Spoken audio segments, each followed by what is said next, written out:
মহান আল্লাহ রাব্বুল আলামিনের দরবারে আলিশানে লাখ কোটি শুকরিয়া আদায় করছি যে মহান আল্লাহ তাআলা এই প্রচণ্ড শীতকে উপেক্ষা করে নবী করিম সাল্লাল্লাহু আলাইহি ওয়াসাল্লামের ভাষায় আমাদেরকে বেহেশতের বাগানের মধ্যে উলামায়ে কেরামের মাজলিসে কোরআন হাদিসের মাহফিলে যথা সময় উপস্থিত হয়ে কোরআন সুন্নাহ থেকে কিছু আলোচনা শোনার সুবর্ণ সুযোগ তৈরি করে দিয়েছেন। সেজন্য আপনারা কি খুশি না বেজার? কম না বেশি? উচ্ছ্বসিত কণ্ঠে খুশি মনে মন প্রাণ উজাড় করে মহান আল্লাহ পাকের শেখানো ভাষায় শুকরিয়া জ্ঞাপন করছি। জবান ছেড়ে দিয়ে সকলে একযোগে বলছি আলহামদুলিল্লাহ। রব্বানা লাকাল হামদ হামদান কাসীরা তাইয়িবান মুবারাকান ফীহি ইয়া রাব্বি লাকাল হামদু কামা ইয়ানবাগি লিজালালি ওয়াজহিকা ওয়া আযীমি সুলতানিকা। আল্লাহ রাব্বুল আলামিন দুদিনব্যাপী ইসলামী মহাসম্মেলনকে কবুল করুন। অক্লান্ত পরিশ্রম করে জান্নাতের বাগান যারা সাজিয়েছেন, দূরদারাজ থেকে শোনার জন্য যারা এসেছেন, আজকের মাহফিলের ওসিলা করে মহান আল্লাহ তাআলা সকলকে মাফ করে দিন। অত্র এলাকার সমস্ত মুর্দে গানের কবরে আযাব আল্লাহ তাআলা কিয়ামত পর্যন্ত বন্ধ করে দিন। কাল হাসরের কঠিন ময়দানে আজকের এই আয়োজন আল্লাহ তাআলা আমাদের সকলের নাজাতের জারিয়া হিসেবে কবুল করুন। বন্ধুগণ, এই প্রচণ্ড শীতের রাতে আমরা ত্যাগ স্বীকার করে এসেছি, যাতে করে আমরা জীবন চলার পাথেও এখান থেকে সংগ্রহ করতে পারি। কোরআনের ময়দান থেকে আমরা দিক নির্দেশনা নিতে চাই। উলামায়ে কেরামের জবান থেকে হেদায়েতের কথা শুনে বাস্তব জীবনে আমরা আমল করতে চাই। আল্লাহ যেন সেটা আমাদের সহজ করে দেন। মহাগ্রন্থ আল কোরআনের হাজার হাজার আয়াতের ভেতর থেকে আমি ছোট্ট একটা আয়াতে কারিমা আপনাদের সামনে তেলাওয়াত করেছি। মহান আল্লাহ তাআলা আয়াতের মধ্যে খুব দ্ব্যর্থহীন ভাষায় আমাদেরকে একটা বিষয়ে সতর্ক করেছেন।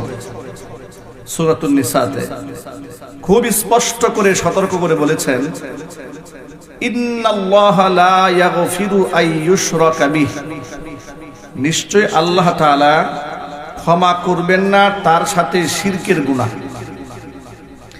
কশিন কালেও না, কখনোই নয়, কোনো ক্রমে নয়।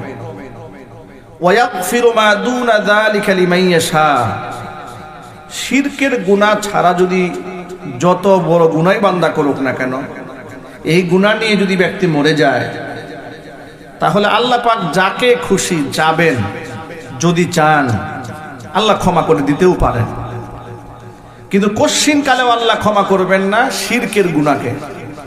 শিরিক করে যে ব্যক্তি মারা যাবে, তওবা না করে, ওই ব্যক্তির কোনো ক্ষমা নাই। এই ফয়সালা ১৫০০ বছর আগে মহান আল্লাহ রাব্বুল আলামিন জানিয়ে দিয়েছেন।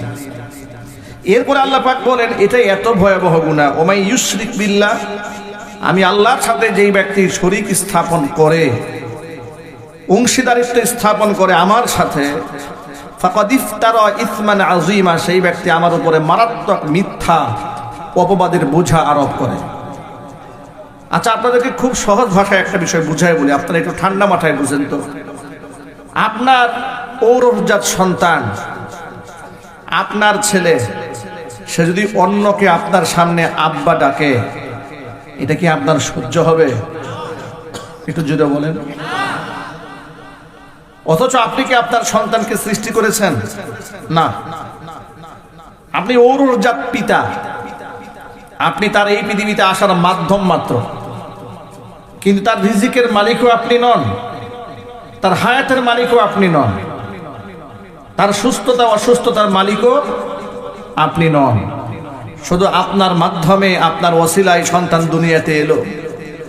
সন্তানের উপর আপনার এমন আধিপত্য যা আপনাকে ছাড়া কাউকে বাপ ডাকতে পারবে না, আপনি মাইন্ড করবেন। আরেকটা এক্সাম্পল দিয়ে বলি, আপনি 2 লক্ষ টাকা 5 লক্ষ টাকা মোহর ধার্য করে বিবাহ করে এনেছেন নিজের বাড়িতে। আনার পরে আপনার স্ত্রীকে আপনি সাজিয়ে গুজে ঘরের মধ্যে রাখেন, অত্যন্ত আদর যত্ন করেন। এখন আপনি বলুন, যে সম্মান স্ত্রী আপনাকে দেয়, যে অধিকার আপনাকে দেয়, সেই অধিকার কি অন্য কোনো পুরুষকে দেওয়ার কোনো সুযোগ আছে? এটা যদি বলতে হবে। যদি সে দেয়, এটাকে আপনি মানতে পারবেন? আপনি কেন মানতে পারবেন না বলেন তো? কেন? আপনার অধিকার হয়েছে। আপনি বলেন যে আমি তোমাকে খাবার দিচ্ছি, ভরণ পোষণ দিচ্ছি, লিপস্টিক আমি কিনে দিয়েছি, অর্নামেন্টস আমি কিনে দিয়েছি, তোমাকে আমি মহারণা দিয়ে বিবাহ করেছি।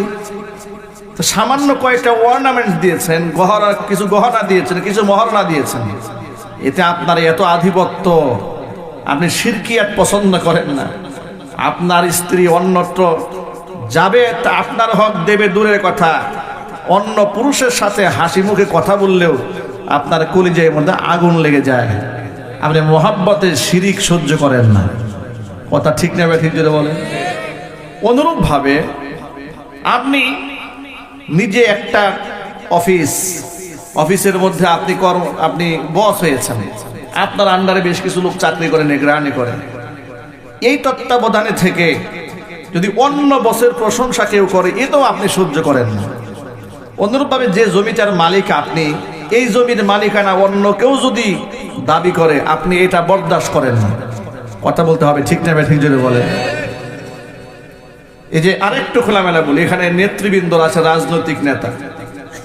বর্তমানে বিএনপি, জামাত, অন্যান্য রাজনৈতিক দল, বিভিন্ন দলের সাথে তারা রাজনৈতিক একটা সমঝোতায় গিয়েছে, ঐক্য গড়ে তুলেছে। সেই রাজনৈতিক ঐক্য গড়ে তুলতে গিয়ে বিএনপি তাদের অনেক ত্যাগী নেতাকে দলের থেকে নমিনেশন না দিয়ে জোট প্রার্থী একজন দিয়ে দিল। ঠিক না ঠিক বলেন? অথবা জামাত নিজের ত্যাগী নেতাকে মাইনাস করে জোট প্রার্থী একজনকে দাঁড় করাই দিল। এতে করে এই নিজেদের দলের মধ্যে যারা ছিলেন, সারা জীবন ত্যাগ করেছে, কোরবানি করেছে, তারা কিন্তু অনেকাংশে এটা মানতে পারেন না। তারা বিদ্রোহী প্রার্থী হন, পরে দল তাকে দল থেকে বহিষ্কার করে।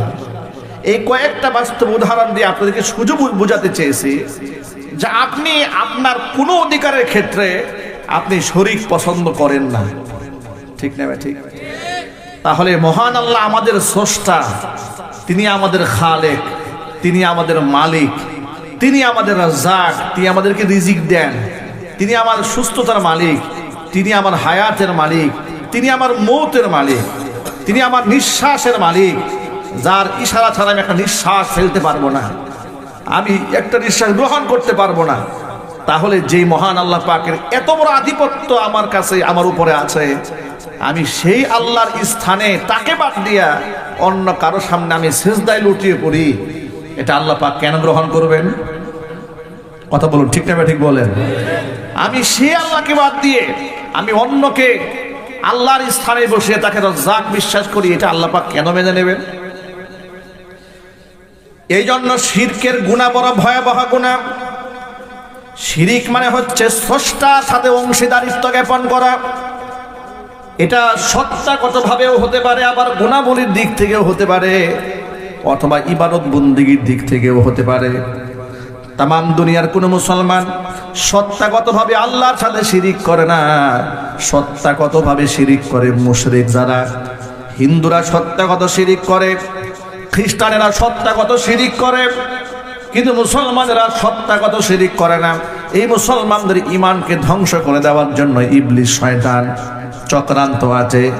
তারা ইবাদতের মধ্যে শিরিক ঢুকিয়ে দেয়, তারা বিশ্বাসের মধ্যে শিরিক ঢুকিয়ে দেয়।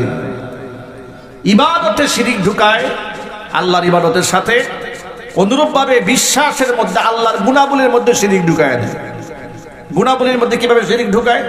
তারা মানুষকে বোঝাতে সক্ষম হয় অমুক জায়গায় একটা দরবার আছে, সে দরবারে গেলে সন্তান পাওয়া যায়। অমুক জায়গায় পীর সাহেব আছে, পীর সাহেবের নামে মান্নত করলে মনের আশা পূর্ণ হয়। আছে না নাই জোরে বলেন? এই চিন্তা চেতনার লোক টাঙ্গাইল জেলাতে নাই? এটা জোর আওয়াজে বলেন। আমি আপনার কাছে এই মুহূর্তে রেকর্ড দেখাতে পারবো, আমার মোবাইলে সব ডকুমেন্টস আছে। বিরাট বড় তথাকথিত বক্তা বয়ান করে বলছে যে জীবনে সারা বছরে বহু কষ্ট করে ছোট্ট একটা গরু যদি উরস শরীরটা আপনারা দান করতে পারেন, আপনি বিনা হিসেবে জান্নাতি। আমার মনে দীর্ঘদিনের একটা প্রশ্ন ছিল যে এই দরবারে এত গরু ছাগল দেয় কারা, আর কেনই বা দেয়? এই তথ্যটা আমি অনেকদিন খুঁজে পাচ্ছিলাম না যে কেন দেয়। সেই কেনর উত্তর আমি দুদিন আগে পেয়েছি। দেখি এক বড় বক্তা বয়ানের মধ্যে বলছে যে আপনারা যদি উরস শরীফে বাবার দরবারে একটা খানা গরু দিতে পারেন, তাহলে একটা গরুর বিনিময়ে বিনা হিসেবে আপনি জান্নাতি। তিনি আরেকটু আশ্বস্ত করে বললেন যে উম্মতের হায়াত হচ্ছে নবীর হাতে, আর মুরিদের হায়াত হচ্ছে পীর মুর্শিদের হাতে। মানুষকে, সাধারণ মানুষ যারা, ধরুন আপনার কাছে এবিসিডির জ্ঞান নাই, আপনার থেকে মানুষ যেভাবে খুশি সেভাবে আপনাকে ডাইভার্ট করতে পারবে। আমরা 90 থেকে 95% মুসলিম অধ্যুষিত এই বাংলাদেশে বসবাস করা সত্ত্বেও, আমরা মুসলমানের সন্তান হওয়া সত্ত্বেও বড় আক্ষেপ এবং দুঃখ নিয়ে বলতে হয়, বিগত 54টা বছর অধিকারের দিক থেকে এই বাংলাদেশে আমরা সংখ্যা লঘু হয়ে বসবাস করেছি, সংখ্যা গরিষ্ঠ মানুষের অধিকার আমরা পাই নাই। আমাদের শিক্ষা সিলেবাসের দিকে তাকায় দেখেন, এটা মুসলমানের শিক্ষা সিলেবাস আপনারা কে বলবে? সেখানে গরুর প্রশংসা করা হয়েছে, লাল গরুর প্রশংসা করা হয়েছে, দেবদেবীর প্রশংসা করা হয়েছে, ফ্রি মিক্সিংকে সমর্থন করা হয়েছে, আবু বকর সিদ্দিক রাদিয়াল্লাহু তাআলা আনহুর জীবনী বাদ দিয়ে দেওয়া হয়েছে, মুহাম্মদ সাল্লাল্লাহু আলাইহি ওয়াসাল্লামের জীবনী বাদ দিয়ে দেওয়া হয়েছে, রবীন্দ্রনাথ ঠাকুরের ভূয়সী প্রশংসা করা হয়েছে, বেগম সুফিয়া কামাল একেবারে তার বিরাট প্রশংসা করা হয়েছে, বেগম রুকিয়ার বিরাট প্রশংসা করা হয়েছে। এমনকি গোটা বাংলাদেশে বেগম রুকিয়াকে মহিয়সী নারী হিসেবে উপস্থাপন করা হয়েছে। কথা বলতে হবে, ঠিক না ঠিক বলেন? অথচ উচিত কি ছিল? উচিত ছিল মুসলমানদের সমাজের ভিতরে, মুসলমানদের কলিজার স্থান উম্মুল মুমিনিন মা খাদিজাতুল কুবরা রাদিয়াল্লাহু তাআলা আনহার জীবনে যদি সম্পৃক্ত করে দেওয়া হতো, তাদের ঈমান, তাদের আখলাক, তাদের ব্যবহার, তাদের মুআমালাত, তাদের সমাজের জন্য তাদের অবদান, মা আয়েশা রাদিয়াল্লাহু তাআলা আনহার অবদান যদি তুলে ধরা হতো, আমাদের এই সমাজের মধ্যে এত জেনাকার মহিলার জন্ম হতো না, আমাদের সমাজের মধ্যে এত অশ্লীলতা থাকতো না, এত বেহায়াপনা থাকতো না। বিশ্ববিদ্যালয়ে কোনো মেয়ে প্লে কার্ড নিয়ে দাঁড়িয়ে বলতো না দেহ আমার, সিদ্ধান্ত আমার। ঠিক না ঠিক বলেন? এখন বিশ্ববিদ্যালয়ে মেয়েরা প্লে কার্ড নিয়ে দাঁড়িয়ে যায়, বলে দেহ আমার, সিদ্ধান্ত আমার। এমনকি তারা প্রধান উপদেষ্টার কাছে নারীবাদীরা নারী অধিকারের পক্ষ থেকে আন্দোলন করে তারা কিছু স্মারকলিপি দিয়েছে এবং দাবি দাওয়া পেশ করেছে। সেই দাবি দাওয়ার মধ্যে এটাও একটা, জরায়ুর স্বাধীনতা দিতে হবে। এটা নাউজুবিল্লাহ পড়তে ইচ্ছা করলো না আপনাদের? তারা বলেছে জরায়ুর স্বাধীনতা দিতে হবে। এমনকি যে সমস্ত মেয়েরা বাংলাদেশে পতিতাবৃত্তি করে, দেহ ব্যবসা করে, তাদেরকে রাষ্ট্রীয়ভাবে শ্রমিকের মর্যাদা দিতে হবে। তারাও নাকি শ্রমবাজারের একজন কর্মী। এটা নাউজুবিল্লাহ বলতে ইচ্ছা করলো না আপনাদের? এগুলো তো বাংলাদেশের নীতি নির্ধারকদের কান পর্যন্ত চলে গেছে। এই যে হযরত উলামায়ে কেরাম জীবনের ঝুঁকি নিয়ে জেল খেটে জরিমানা গ্রহণ করে, জরিমানা দিয়ে তারা কিন্তু এই জালেমের বিরুদ্ধে তারা কথাবার্তা বলেন। কত আলেমরা এই দেশে জেল খেটেছে, আপনারা কি কল্পনা করতে পারেন? আলেমরা কি চুরি করে জেল খেটেছে? এই অপারেটর একটু আওয়াজ দাও না স্টেজ মনিটরে। আপনারা বলেন আলেমরা চুরি করে জেল খেটেছে, মানুষ খুন করে জেল খেটেছে, অন্যের জমি দখল করতে গিয়ে জেল খেটেছে, বাজারে দোকানপাট লুটপাট করতে গিয়ে জেল খেটেছে, দেশের সম্পদ বিদেশে পাচার করতে গিয়ে জেল খেটেছে। আলেমরা কি নিয়ে জেল খেটেছে? আলেমরা জেল খেটেছে এই দেশের মানুষের ঈমানকে পাহারাদারি করার জন্য। কথা বলে ঠিক না ঠিক বলে? জীবনের ঝুঁকি নিয়ে আলেমরা কথা বলেছে। যখন এই বছর জুলাই আগস্ট বিপ্লব সাধিত হওয়ার পরে নতুন বাংলাদেশে স্বরাষ্ট্র উপদেষ্টা এবং বাংলাদেশের প্রধান উপদেষ্টার কাছে তারা স্মারকলিপি দিয়েছে নারীবাদীরা। তারা বলেছে যে কোরআন মাজিদের সূরাতুন নিসার 11 নম্বর আয়াতের যে বিধান রয়েছে ওয়ারিস সূত্রে, ইউসিকুমুল্লাহু ফি আওলাদিকুম লিযযাকারি মিসলু হাজ্জিল উনসায়াইন, নারী আর পুরুষের মিরাস সম্পত্তির বন্টন আল্লাহ পাক করে দিয়েছেন। কি আল্লাহ পাকের হুকুম? ইউসিকুমুল্লাহু ফি আওলাদিকুম, তোমাদের সন্তানদের মধ্যে ওয়ারিস সূত্রে যখন বন্টিত হবে সম্পদ, আল্লাহর নির্দেশ হচ্ছে লিযযাকারি মিসলু হাজ্জিল উনসায়াইন, দুইটা মেয়ে যা পাবে একটা ছেলে তা পাবে। তারা সরকারের কাছে প্রস্তাব দিয়েছে, এটা হচ্ছে একটা বৈষম্য। এই বৈষম্য ভেঙে ফেলে দিয়ে নারী আর পুরুষকে সমানভাবে পৈতৃক সম্পত্তির মধ্যে অধিকার দিতে হবে, এটা ঘৃণার সাথে বলে নাউজুবিল্লাহ। আর চিৎকার দেখো নাউজুবিল্লাহ। এই প্রস্তাবনা পেশ করা হয়েছে, এইভাবে পেশ করা হয়েছে। গোটা দেশ থেকে আলেমরা আন্দোলন করলেন, আমরা বক্তব্যের মধ্যে প্রতিবাদ জানালাম, সভা সেমিনার সিম্পোজিয়ামে এদেশের তাওহীদি জনতা রুখে দাঁড়িয়েছে। আবার সেই প্রস্তাবনা কিন্তু ধামাচাপা পড়েছে, কিন্তু প্রতিনিয়ত তারা চক্রান্ত এড়ে যাচ্ছে, সুযোগ পেলেই তারা এটা অনুমোদন দিয়ে ফেলবে। আর একবার আইন হিসেবে পাশ হয়ে গেলে সেটাকে সংশোধন করা কি কোনো সহজ কাজ? বিরাট কঠিন হয়ে দাঁড়ায়। যেমন আমাদের বাংলাদেশে কিন্তু মদের লাইসেন্সের আইন আছে, নাই? একটু জোরে বলতে হবে, নাই? এটা কি আপনার শয়তান এসে করেছে না মানুষটা করেছে, না ফেরেশতা এসে করে দিয়ে গেছে? নাউজুবিল্লাহ পড়েন। এখন এই যে মদের আইন বা মদ, এটাকে বাংলাদেশে মুসলমানদের দেশে পার্লামেন্টে এতগুলো মানুষের ধরেন 300 আসনের মধ্যে মেজরিটি পিপল তো তাকে সমর্থন দিতে হয়। কথা বলে না কেন? অবশ্যই মেজরিটি পিপল সেখানে সমর্থন দিয়েছে বলেই মদকে বাংলাদেশে রাষ্ট্রীয়ভাবে বৈধ ঘোষণা করা হয়েছে। এগুলা কুফরি আইন। কি আইন জুড়ে বলেন তো ভাই? কুফরি আইন। বাংলাদেশে আরেকটা কুফরি আইন আছে, 18 বছর আগে মেয়েকে বিবাহ দেওয়া যাবে না, 21 বছর আগে ছেলেকে বিবাহ দেওয়া যাবে না। বিবাহ দিলে দণ্ডনীয় অপরাধ। বাল্য বিবাহের ধোঁয়া তুলে আপনাকে গ্রেফতার করা হবে, কাজী সাহেবকে গ্রেফতার করা হবে, ইমাম সাহেবকে মামলা দেওয়া হবে, হয়রানি করা হবে। কিন্তু 12 বছর বয়সে এই বাংলাদেশে পতিতা মেয়েদেরকে লাইসেন্স দেওয়া হয়। নাউজুবিল্লাহ বলবেন না? একটু পড়াশোনা করতে হবে, জ্ঞানী হতে হবে। ইসলামে মূর্খতার কোনো স্থান নেই। আমাদের বাংলাদেশে আপনি পড়াশোনা করেন, বাংলাদেশে পতিতা মেয়েদের লাইসেন্স দেওয়া হয় 12 বছরে, আর বিবাহের লাইসেন্স দেওয়া হয় 18 বছরে। নাউজুবিল্লাহ পড়েন। এটা নাকি নারী অধিকার? এই যে পতিতাদেরকে লাইসেন্স দেওয়া হয়েছে, এটা নাকি নারী অধিকার? আমাদের বাংলাদেশে নারীবাদীদেরকে জিজ্ঞেস করা হয়েছে যে আপনারা পতিতা মহিলাদেরকে যে শ্রমিকের মর্যাদা দিতে বললেন, কেন দিতে বললেন? তখন তারা কি বলে জানেন? উত্তর কি দিয়েছে? তারা বলে বাংলাদেশে লক্ষাধিক, লাখের উপরে যৌনকর্মী যেহেতু আছে, তাহলে এতগুলো মানুষ যেহেতু এই কাজটা করে, তাহলে এটা শ্রমিকের মর্যাদা না দিলে কেমন লাগে? আচ্ছা, সমাজে কোনো চালু থাকলে, কোনো কাজ চালু থাকলে যদি তার লাইসেন্স দিতে হয়, তাহলে এই সমাজে চোর নাই? ঠান্ডা মাথায় বলেন একটু, এই দেশে চোর নাই? এই চোরের সংখ্যা কি লাখের কম হবে না বেশি হবে? নিঃসন্দেহে বেশি হবে। ডাকাত এই সমাজে আছে না নাই? এই জন্য বলেন। খুনি আছে না নাই? মাদক সেবী আছে না নাই? মানে কোনো কাজ চালু থাকলে আপনি রাষ্ট্রীয় মর্যাদা দিতে হবে, সেটাকে শ্রম আইনে আনতে হবে। তাহলে তো যেই যুক্তিতে তারা বেশ্যা মহিলাদেরকে শ্রমিকের মর্যাদা দেওয়ার জন্য প্রস্তাবনা পেশ করেছে, ওই একই যুক্তিতে চোরকেও শ্রমিকের মর্যাদা দিতে হবে। একই দৃষ্টিকোণ থেকে ডাকাতকে শ্রমিকের মর্যাদা দিতে হবে, যেহেতু ডাকাতটা আছে, যেহেতু চোর আছে, ডাকাত আছে, জেনাকার আছে, বদমাশ আছে, লুচ্চারা আছে, সবাইকে শ্রমিকের মর্যাদা দিয়ে দিবেন, যাতে করে আকাম কুকামে কোনো বাধা না থাকে। ওটা কি মানুষের সংসার হবে? ওটা কি মানুষের সমাজ হবে, নাকি জঙ্গলি জানোয়ারের সমাজ হবে? ওরা জানোয়ারের সমাজ বানাতে চায়, কিন্তু এটা আমরা করতে দেব না, ইনশাআল্লাহ বলেন। এটাকে আমার তাওহীদি জনতা করতে দেবে?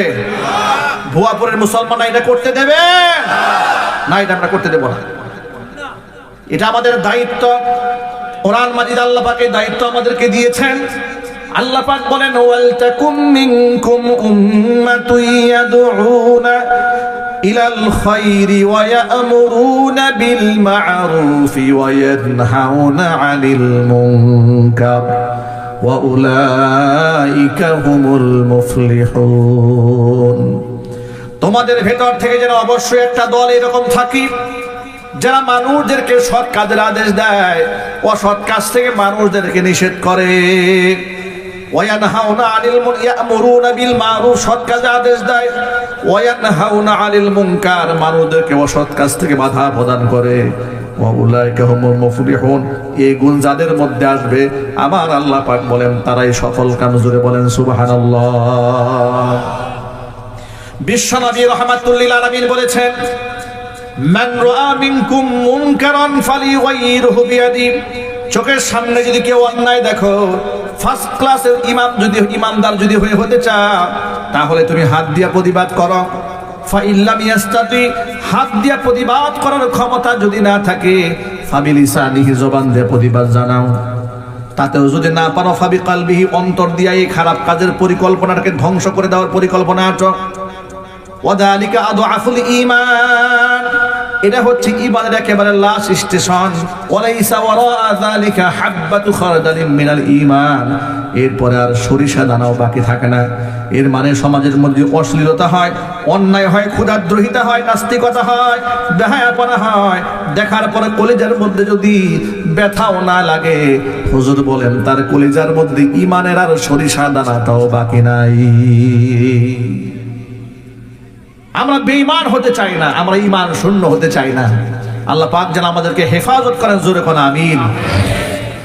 ভাইরা, আমরা তো মানুষ, আমাদের গুনাহ হবে। আমরা হাজার চেষ্টা করে গুনাহ থেকে বাঁচতে পারবো না, গুনাহ আমাদের অজান্তে হয়েই যাবে।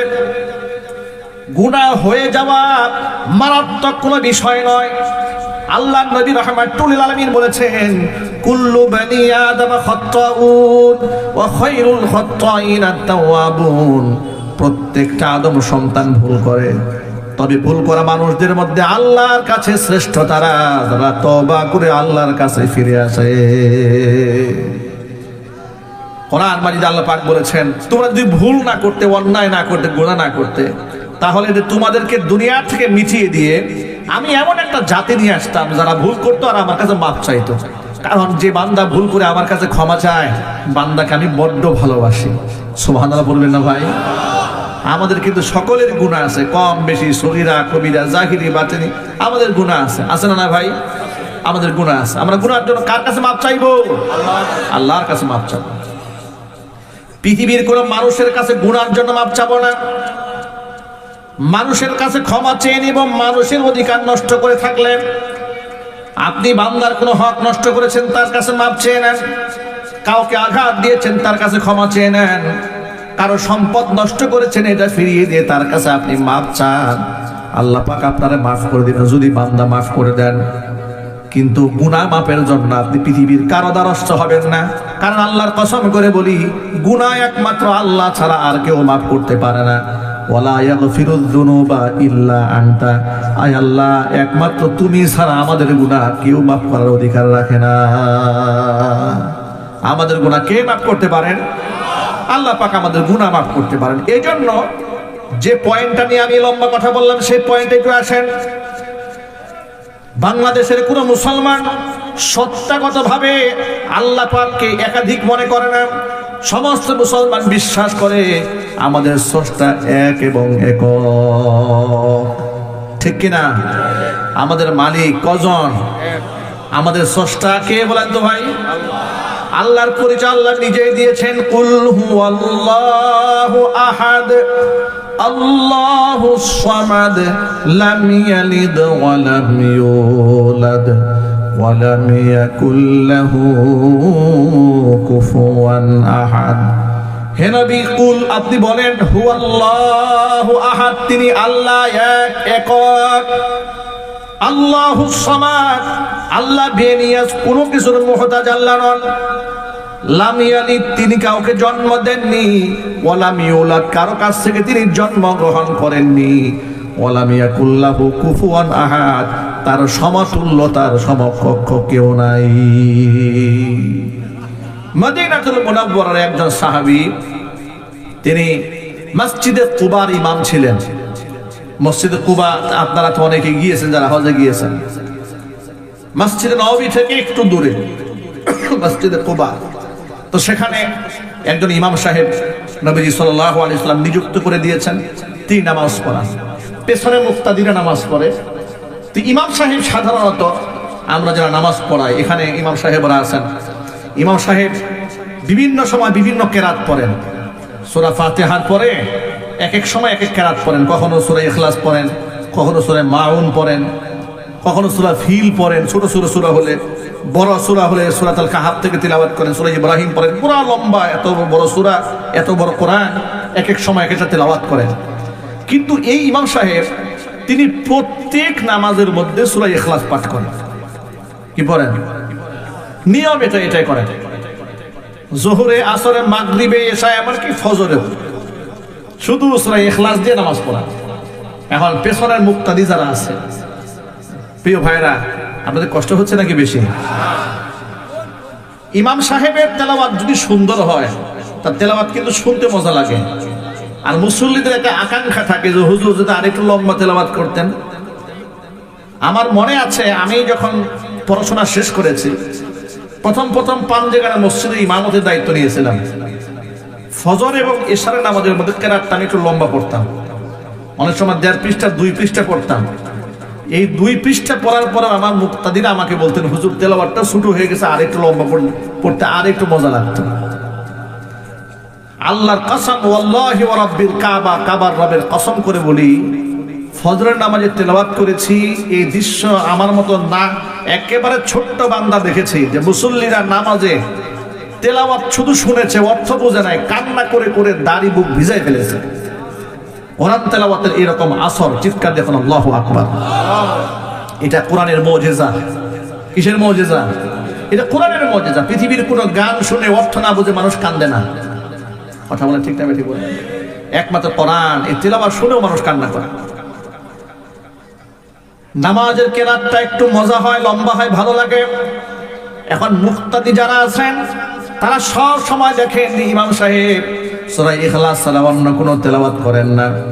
ইমাম সাহেবের কাছে একটু আরজ গুজার করলেন, ইমাম সাহেব যদি আপনি আল্লাহর কোরআনে এতগুলো সূরা আছে, আপনি সব সময় সূরা ইখলাস তেলাওয়াত করেন, একটু যদি পরিবর্তন করে পড়তেন তাহলে আমরা শুনে একটু মজা পেতাম। ইমাম সাহেব সাফ জানিয়ে দিলেন যে না, আমি অন্য কোনো সূরা পড়বো না, আমি সূরা ইখলাস দিয়ে নামাজ পড়াবো। এমনকি প্রথম রাকাতেও তিনি ইখলাস পড়েন, দ্বিতীয় রাকাতেও ইখলাস পড়েন। কি আশ্চর্য কারবার! এবং তিনি বললেন, প্রয়োজনে আপনার ইমান বদলাই ফেলেন, ইমাম চেঞ্জ করে ফেলেন, কিন্তু ইমাম সাহেব সূরা চেঞ্জ করবেন। বিরাট বেকায়দা। সাহাবায়ে কেরাম রাসূলের কাছে নালিশ নিয়ে গেলেন, ইয়া রাসূলুল্লাহ, এমন এক ইমাম সাহেব দিয়েছেন, এত বড় কোরআন শরীফের মধ্যে বেছে বেছে এমন এক সূরা ধরছে, এই সূরা ছাড়া অন্য কোনো সূরাই পড়ে না। এবার হুজুর তাকে ডাকলেন সাহাবায়ে কেরামের সামনে, যে আপনার ব্যাপারে অভিযোগ এসেছে যে আপনি সূরা ইখলাস ছাড়া অন্য কোনো সূরা পড়েন না, এটা কি সত্য? বলেন হ্যাঁ আল্লাহ রাসূল, এটা সত্য। কেন? কারণটা কি? তিনি বললেন, ইন্নী উহিব্বুহা, হে আল্লাহ রাসূল, আমি এই সূরাটাকে বড্ড ভালোবাসি। কেন ভালোবাসো? আমি ভালোবাসি এই জন্য যে আল্লাহ পাক এই সূরার মধ্যে তার নিজের পরিচয় দিয়েছেন। আমি যখন আল্লাহর পরিচয়টা পাঠ করি, আমার এত আপন মনে হয় যে আমার অন্য কোনো সূরা পড়তে মনে চায় না, যে আমি এই সূরাটা মুহাব্বতে পড়ি। এর চিৎকার দিয়ে বলতে হবে সুবহানাল্লাহ। আল্লাহ এই সূরাতে নিজের পরিচয় দিয়েছেন, এই জন্য আমার এটা বাদ দিতে মনে চায় না। নবী করিম সাল্লাল্লাহু আলাইহি ওয়াসাল্লাম কি বললেন? হুব্বুকা ইয়াহা ইউদখিলুকাল জান্নাহ, এই এক সূরার মুহাব্বত তোমাকে আল্লাহর জান্নাত পর্যন্ত পৌঁছায় দেবে। একটা সূরার মুহাব্বত যদি বান্দাকে জান্নাত পর্যন্ত পৌঁছিয়ে দেয়, 30 পারা কোরআনকে যদি কেউ ভালোবাসে, নিঃসন্দেহে তার ঠিকানা জান্নাত হবে, এতে কোনো অবকাশ নাই। হুজুরের একজন সাহাবীর নাম ছিল উবাই ইবনে কাব রাদিয়াল্লাহু তাআলা আনহু। কোরআন শরীফের আয়াত যখন নাজিল হতো, এর মধ্যে একদিনে নাজিল হয় নাই। সূরাতুন আনজালনাহা ওয়া ফারাদনাহা ওয়া কুরআনান ফারাকনাহু লিতাকরাহু আলান নাস আলা মুকথি ওয়া নাযালনাহু তানজিলা। আল্লাহ পাক বলেছেন, হে আমার হাবিব, আমি আপনার উপরে কোরআনটা ভেঙে ভেঙে নাজিল করেছি। ওয়া কুরআনান ফারাকনাহু, আমি ভাগ করে দিয়েছি। লিতাকরাহু আলান নাস আলা মুকসিন, আপনি যেন থেমে থেমে মানুষের মেজাজ বুঝে বুঝে, সময়কাল বুঝে বুঝে আপনি তাদেরকে তেলাওয়াত করে শোনাতে পারেন। ওয়ানাজ্জালনাহু তানজিলা, আমি আপনাকে ধীরে ধীরে কোরআন নাযিল করেছি আপনার উপরে। যদি কোন আল্লাহু আকবার। এটা তথ্য আপনাদেরকে জানাই দেই, মুসা আলাইহিস সালাতু ওয়াস সালামের উপরে তাওরাত নাযিল হয়েছে কমপ্লিট একসাথে। ঈসা আলাইহিস সালাতু ওয়াস সালামের উপর ইনজিল নাযিল হয়েছে কমপ্লিট একসাথে। দাউদ আলাইহিস সালাতু ওয়াস সালামের উপর জাবুর নাযিল হয়েছে কমপ্লিট একসাথে। মুহাম্মদ সাল্লাল্লাহু আলাইহি সাল্লামের উপর কোরআন শরীফ নাযিল হয়েছে 23 বছর সময় নিয়ে। হুজুরে কোন আল্লাহু আকবার। হে রাসূল, আমি ভেঙে ভেঙে আপনার উপরে নাযিল করেছি। আল্লাহ নবী সাল্লাল্লাহু আলাইহি সাল্লাম যখন কোরআন নাযিল হতো হুজুরের উপরে, হুজুরের কিছু সাহাবীদেরকে দায়িত্ব দিয়েছিলেন, ও সাহাবীরা কোরআন শরীফটা তোমরা লিখে সংরক্ষণ করবে, কিন্তু হাদিস তোমরা প্রাথমিক পর্যায়ে লিখবে না।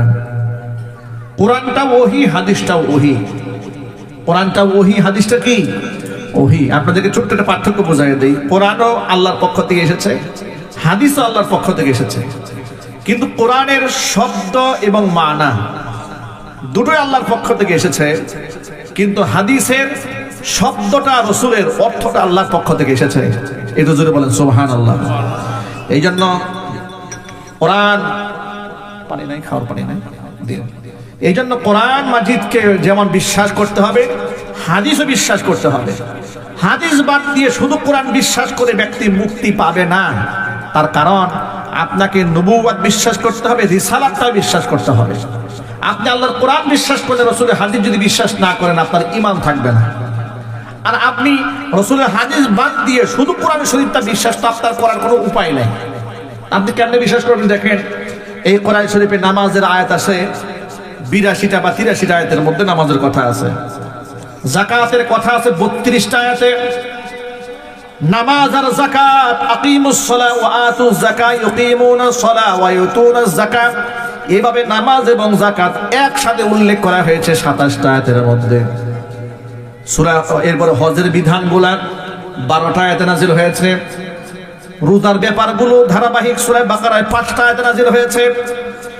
এই যে নামাজ, রোজা, হজ, যাকাত বিষয়গুলো কোরআন মাজিদ আল্লাহ পাক আমাদের উপর ফরজ করে দিয়েছেন, কিন্তু এগুলাকে প্র্যাকটিক্যাল কিভাবে আমল করতে হবে শিখিয়ে দিয়েছেন বিশ্বনবী মুহাম্মদ রাসূলুল্লাহ সাল্লাল্লাহু আলাইহি ওয়াসাল্লাম। নবীজির শিক্ষা ছাড়া কোরআন বোঝার কোনো উপায় নাই। যার কারণে কোরআন শরীফে কোনো একটা আয়াত আপনি খুঁজে পাবেন না যেখানে 5 ওয়াক্ত নামাজের কথা আছে। কোরআন শরীফে একটি আয়াত আপনি আমাকে বের করে দেখাতে পারবেন না যোহরের নামাজটা কিভাবে পড়তে হয়।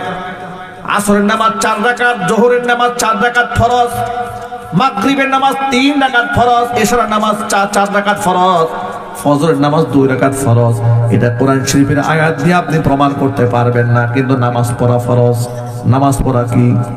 এটা জুড়ে বলেন। নামাজ পড়া যেমন ফরজ, নামাজের পদ্ধতিটা জেনে নেওয়াও ঠিক তেমনি ফরজ। আর সেই পদ্ধতি আপনি রাসূলের হাদিস ছাড়া জানতে পারবেন না। অনুরূপ ভাবে রোজা রাখা ফরজ, কিন্তু রোজার পদ্ধতি কি করলে রোজা থাকবে, কি করলে রোজা ভেঙে ফেলবে, এটা আপনি শুধুমাত্র কোরআন দিয়ে বুঝতে পারবেন না। নবীজির হাদিসের জানার দরকার আছে না নাই? জোরে বলেন। যাকাতের ব্যাপারটা নাজিল হয়েছে কোরআনে, কিন্তু আপনি উটের যাকাত কিভাবে দিবেন, ওশর আপনি কিভাবে আদায় করবেন, জিজিয়া কর আপনি কিভাবে দিবেন, বিস্তারিত জানতে হলে রাসূল পাক সাল্লাল্লাহু আলাইহি ওয়াসাল্লাম হাদিসের প্রয়োজন। আজকে এই সমাজের মধ্যে নতুন একটা ফিতনার আবির্ভাব ঘটেছে।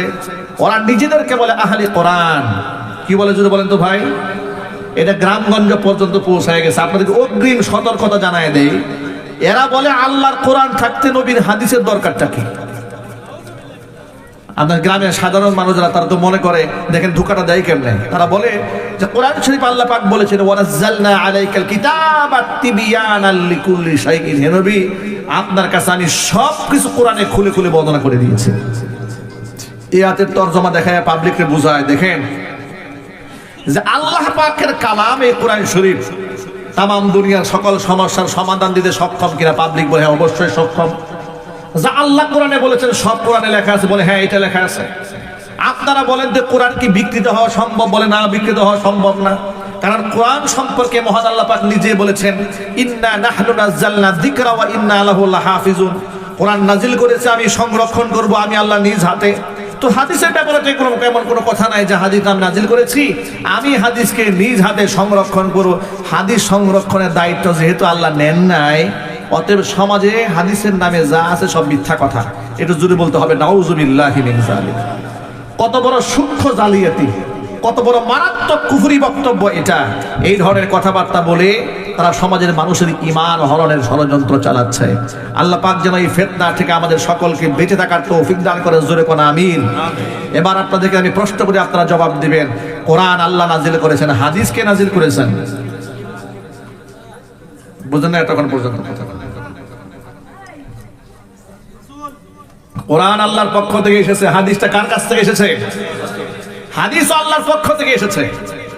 কিন্তু কোরআন আর হাদিসের পার্থক্যটা কোন জায়গায়? কোরআনের শব্দ এবং অর্থ দুটোই আসছে আল্লাহর পক্ষ থেকে, আর হাদিসের অর্থটাই এসেছে আল্লাহর পক্ষ থেকে, কিন্তু কথাগুলো রাসূলের ভাষায় এসেছে। বুঝতে পেরেছে? আল্লাহর নবী সাল্লাল্লাহু আলাইহি ওয়াসাল্লাম যেমন বলেছেন, মা আসফালা মিনাল কাবাইনি মিনাল ইজারি ফিন্নার, টাকনুর নিচে কোনো পুরুষ যদি পাজামা লুঙ্গি জামা পরে, এটা সে জাহান্নামে নিয়ে যাবে। জোরে কান্না নাউযুবিল্লাহ। এই যে কথাটা, এই যে শব্দটা, এই শব্দটা হুজুরের জবান থেকে এসেছে, কিন্তু এই যে অর্থটা, এই যে মূল বিষয়টা যে টাকনুর নিচে কাপড় পরা যাবে না, এটা আল্লাহর নবী মন গড়া বলেন নাই। এটা বলেছেন আল্লাহর পক্ষ থেকে ওহী নির্দেশনায়। জোর আওয়াজে বলেন আল্লাহু আকবার। এটা আল্লাহর পক্ষ থেকে এসেছে, কিন্তু ভাষাটা রাসূলের। আর কোরআন শরীফ যেটা নাজিল হয়েছে, এটা শব্দ এবং অর্থ দুটোই কার পক্ষ থেকে এসেছে? আল্লাহ পাকের পক্ষ থেকে এসেছে। আমি কি আপনাকে বুঝাতে পেরেছি? তাহলে হাদিসও আল্লাহর পক্ষ থেকে এসেছে, কোরআনও আল্লাহর পক্ষ থেকে এসেছে। সুতরাং কোরআনের উপর যেমন বিশ্বাস রাখতে হবে, হাদিসের উপরেও বিশ্বাস রাখতে হবে। কারণ হাদিসের উপর বিশ্বাস ছাড়া আমরা আমল করবো কিভাবে? আমল তো কোনো রাস্তা নাই, আমাদের কোনো উপায় আছে ভাই? না, আমাদের কোনো উপায় নেই। তো যে কথা বোঝাতে গিয়ে কথা লম্বা হয়ে যাচ্ছে, সেটা হচ্ছে এই। তো প্রথম যখন কোরআন শরীফে আয়াত নাজিল হতো, নবী করিম সাল্লাল্লাহু আলাইহি ওয়াসাল্লাম মুখস্থ করে ফেলতেন। সাহাবায়ে কেরাম যেন পেস্ট লেগে না যায়, এই জন্য সাহাবায়ে কেরাম আয়াতগুলো লিখে লিখে সংরক্ষণ করতেন। যারা লিখে সংরক্ষণ করতেন তাদের মধ্যে একজনের নাম ছিল উবাই ইবনে কাব রাদিয়াল্লাহু তাআলা। তিনি এই কোরআন শরীফ, এই পৃথিবীতে প্রথম সারির যারা হাফেজ সাহেব ছিলেন, তাদের মধ্যে উবাই ইবনে কাব একজন ছিলেন। আল্লাহর নবীর ইন্তেকালের পরে উমর রাদিয়াল্লাহু তাআলা আনহুর খেলাফত আমলে মসজিদে নববীতে 20 রাকাত তারাবির নামাজ যখন চালু হলো, সেই 20 রাকাত তারাবির নামাজের প্রথম ইমাম ছিলেন উবাই ইবনে কাব রাদিয়াল্লাহু তাআলা। সামনে রমজান আসতেছে, আমরা রমজানেতে তারাবির নামাজে খতমে তারাবিতে 30 পারা কোরআন আমরা পড়বো, বলেন ইনশাআল্লাহ। একটু জোরে বলেন ইনশাআল্লাহ। তারাবির নামাজ কয় রাকাত পড়বো ভাই ইনশাআল্লাহ বলেন তো? 20 রাকাত ইনশাআল্লাহ। আল্লাহ যেন আমাদেরকে সুস্থ হায়াতে সেই পর্যন্ত পৌঁছে দেন। জোরে কোন আমিন।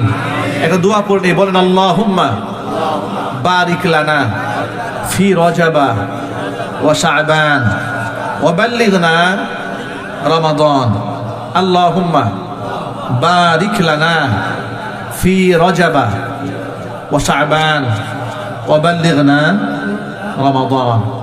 শাবান মাস আসলে নবী সাল্লাল্লাহু আলাইহি ওয়াসাল্লাম এই দোয়াটা আল্লাহর কাছে পাঠ করতেন, হে আল্লাহ, রজবে শাবানে আমাদেরকে বরকত দান করো, আমাদেরকে রমজান পর্যন্ত তুমি পৌঁছায়া দাও, আমিন। উবাই ইবনে কাব রাদিয়াল্লাহু তাআলা আনহু কুরআন শরীফের প্রথম হাফেজ সাহেবদের মধ্যে একজন ছিলেন। খতমে তারাবির ইমামতি করেছেন তিনি। আর উবাই ইবনে কাব রাদিয়াল্লাহু তাআলা আনহু আল্লাহর কোরআন লিখে লিখে সংরক্ষণ করতেন। একদিন আল্লাহর হাবিব উবাই ইবনে কাবকে ডেকে বলে, ও উবাই শোনো, আমারনি আন আকরা আলাইকা লাম ইয়াকুনিল্লাযীনা কাফারু মিন আহলিল কিতাব। ও উবাই শোনো, মহান আল্লাহ তাআলা আমাকে হুকুম করেছেন আমি যেন তোমাকে সূরা বাইয়িনা তেলাওয়াত করে শোনাই। উবাই ইবনে কাব অবাক বিস্ময়ে জানতে চাইলেন, আওয়াজ সাম্মানি ইয়া রাসূলুল্লাহ, হে আল্লাহর নবী, আপনি যে আমাকে বললেন আল্লাহ আপনাকে কোরআন শোনাতে বলেছে, আমাকে আল্লাহ পাক কি আল্লাহর কুদরতি জবানে আমার নামটা উচ্চারণ করেছেন নাকি? হুজুর বললেন, নাম। ও উবাই, আল্লাহ তোমার নাম ধরে বলেছেন আমি যেন তোমারে কোরআন শোনাই। হযরত উবাই ইবনে কাব রাদিয়াল্লাহু তাআলা আনহু আবেগাপ্লুত হয়ে পড়লেন, অশ্রুসিক্ত হলেন, আল্লাহ পাকের শুকরিয়া আদায় করলেন যে আল্লাহ আমার জীবন ধন্য হয়েছে, আল্লাহ পাকের কুদরতি জবানে আমি উবাই ইবনে কাবের নামটা উচ্চারিত হয়েছে। জোরে বলেন সুবহানাল্লাহ। এটা হলো আল্লাহর কোরআনের সাথে সম্পৃক্ত থাকলে আপনার দাম আল্লাহ পাক বাড়িয়ে দেবেন। এই জন্য এখানে উপস্থিত সকল ভাইদেরকে বলি, কোরআন এটা মর্যাদার প্রতীক, সম্মানের প্রতীক, এর সাথে মহব্বত রাখবেন। আল্লাহ যেন আমাদের সকলকে তৌফিক দেন। জোরে কান আমিন। কোরআন শরীফকে মহব্বত করেন, ভালোবাসেন, আপনার মর্যাদা বেড়ে যাবে। অন্ধ সাহাবী আব্দুল্লাহ ইবনে উম্মে মাকতুম রাদিয়াল্লাহু তাআলা আনহু আল্লাহর কোরআনকে ভালোবাসতেন। জন্মান্ধ হওয়ার পরেও তিনি কোরআন শরীফ হিফজ করে ফেলেছিলেন। অন্ধ হওয়ার পরেও তিনি কোরআনে কারিমের হাফেজ সাহেব ছিলেন। আজকে আমাদের সমাজের মানুষের কপাল কত খারাপ, আমরা চোখ থাকিতে অন্ধ, আমরা আল্লাহর কোরআন শরীফটা ধরেও দেখি না, পড়েও দেখি না, খুলেও দেখি না। শুধুমাত্র বাবা মা মারা গেলে দৌড়াইয়া মাদ্রাসায় যায় আর বলি, হুজুর বাবা মারা গেছে, একটা খতমের ব্যবস্থা করে দেন। ঠিক না এবারে কিছু বলেন? সারা জীবন আল্লাহর কোরআন শরীফটা একটা বারের জন্য খুলে দেখে নাই। মরার পরে লাশটা সামনে রেখে চতুর্দিকে বসে বসে হাফেজ সাহেবরা 1000 বার খতম দিলেও আল্লাহর কসম এই ব্যক্তির তেমন কোনো ফায়দা হবে না যদি জীবদ্দশায় আল্লাহর কোরআনের প্রতি মহব্বত না থাকে। জিন্দা অবস্থায় নামাজ নাই, রোজা নাই, হজ নাই, যাকাত নাই, আল্লাহ পরকালের চিন্তা নাই। মরার পরে জানাজার পরে জানাজা, বড় নেতা হইলে তো জানাজা হয় 4-5টা একসাথে। ঠিক না? ঠিক বলেন? প্রেজেন্ট একটা জানাজা হয়, গায়েবী জানাজা আর একটা হয়। বেনামাজি মানুষ হেরও গায়েবী জানাজা হয়। নেতা তো বড় নেতা। অবস্থা এমন হয়েছে যে আল্লাহর কালামে বিশ্বাস ছিল না ওনার নিজেরই, অথচ তার জন্য জানাজার বিরাট আয়োজন। ফায়দা হবে না তো? আল্লাহ পাক এই কথাগুলো আমাদের বুঝার তৌফিক দান করেন। কোরআনকে আমরা অবজ্ঞা করব না, তুচ্ছ করব না। আজকে আমাদের কপালে দুঃখ এবং দুর্দশা নেমে এসেছে কেন বলেন তো ভাই? আমাদের তো দুঃখ দুর্দশার কপাল ছিল না। কোরআন নাজিল হওয়ার পরে ইসলামের ইতিহাস ছিল বিজয়ের ইতিহাস।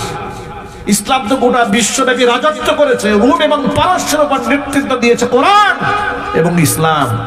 গোটা বিশ্ব পরিমণ্ডলে ইসলাম ছিল, ইসলাম বীরের বেশে ছিল। সেই ইসলাম আজকে কেন পরাজিত হয়েছে? আজকে সামাজিক ভাবে সেই ইসলামকে আমরা খাটো বানিয়ে রেখেছি। আমাদের অপকর্মের কারণে ইসলামকে মানুষ অবমূল্যায়ন করে, আন্ডার এস্টিমেট করে। কথা ঠিক না ঠিক জোরে বলেন? আজকে মুসলমানদের সামাজিক ভাবে কোনো প্রভাব নাই কেন? আজকে আমাদের পার্শ্ববর্তী রাষ্ট্র ভারত 90 থেকে 95% মুসলিম অধ্যুষিত এই দেশের দিকে কোন নজরে তাকায় সাহস পায় থেকে? আমাদের ইমানি দুর্বলতার কারণে। তারা দেখে যে আমাদেরকে কিছু ডলার দিলে কিনে ফেলা যায়, আমাদের মাথাগুলো কিনে ফেলা যায়, আমাদের 5000 টাকা দিলে দেশের মধ্যে একটা মানুষকে খুন করে ফেলা যায়। কথা ঠিক না ঠিক জোরে বলে?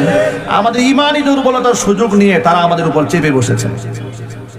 ও যুবক ভাইরা আমার, নবী করিম সাল্লাল্লাহু আলাইহি ওয়াসাল্লাম আল্লাহর কোরআন সম্পর্কে বলেন, ইন্না হাযাল কোরআন সাবাবুন, কোরআন হচ্ছে এমন একটা রশি, তরফুহু বিআইদিল্লাহি ওয়া তরফুহু বিআইদিকুম। এর রশির এক মাথা বান্দা তোমাদের হাতে, আরেক মাথা মহান আল্লাহ পাকের হাতে। লাং তাদিল্লু ওয়া লাং তাহলিকু বাদাহু আবাদা। কোরআনকে যদি মজবুত ভাবে আঁকড়ায় ধরে রাখতে পারো, কোশ্চিন কালেও তোমরা পদস্খলন হবে না। কোশ্চিন কালেও হক পথ থেকে, সত্য পথ থেকে তোমাদের বিচ্যুতি ঘটবে না। কোরআনের রশি এক মাথা ধরবে, আরেক মাথা তোমাদেরকে জান্নাত পর্যন্ত পৌঁছায় দিবে। কোরআনের হালালকে হালাল জানতে হবে, হারামকে হারাম জানতে হবে। সকল ক্ষমতার উৎস জনগণকে মানা যাবে না। সকল ক্ষমতার উৎস কে? জোরে বলেন। এটা মহাব্বতে বলেন না, সকল ক্ষমতার মালিক কে? এরা দৃঢ়ভাবে অন্তরে বিশ্বাস করেন, বিশ্বাস রাখেন আমার রিজিকের মালিক আল্লাহ, আমার হায়াতের মালিক আল্লাহ, সুস্থতা দান করেন আল্লাহ, আমাকে রিজিকে বরকত দান করেন আল্লাহ, আমাকে সন্তান দেন আল্লাহ, আমার সন্তান নিয়েও যান আল্লাহ, আমাকে সুস্থতাও দান করেন আল্লাহ, আমাকে অসুস্থ বানান আল্লাহ। ওয়াল কদরি খাইরিহি ওয়া শাররিহি মিনাল্লাহি তাআলা। ভালো মন্দের সকল ফয়সালা আল্লাহর পক্ষ থেকে হয়। কোনো পীরের কাছে ভালো মন্দ পাওয়া যায় না, কোনো দরবেশের কাছে পাওয়া যায় না, কোনো মাজারে পাওয়া যায় না, কোনো গাছের কাছে পাওয়া যায় না, কোনো প্রতীকের কাছে পাওয়া যায় না, কোনো মাছের কাছে পাওয়া যায় না, কোনো অলির কাছে পাওয়া যায় না। ভালো মন্দের ফয়সালা আল্লাহর হক্কানি অলি যারা, হকপন্থী পীর যারা, তারা আপনাকে সুন্নতের পথ দেখায়, নামাজের পথ দেখায়, রোজার পথ দেখায়। আর ভণ্ড পীর ফকির যারা, তারা আপনাকে গরু ছাগলের বিনিময়ে জান্নাতের ঠিকানা দেখায়। এই জন্য ভালো আর মন্দ আপনি বুঝে নেবেন। আমাদের দেশের মূর্খ মানুষগুলো অসুস্থ হলে দৌড়ায় যায় পীর সাহেবের কাছে, হুজুর আমার ছেলে হয় না, মেয়ে হয় না। পক্ষান্তর ওই হুজুর আবার অসুস্থ হলে দৌড়ায় মুড়িদের টাকা নিয়ে সিঙ্গাপুর চলে যায়। ভণ্ডামির টাকার লিমিট থাকা উচিত। পীর সাহেব কোথায় যায়? সিঙ্গাপুরে যায় চিকিৎসার জন্য। আর মুরিদ যায় কোথায়? পীরের বাড়িতে যায়।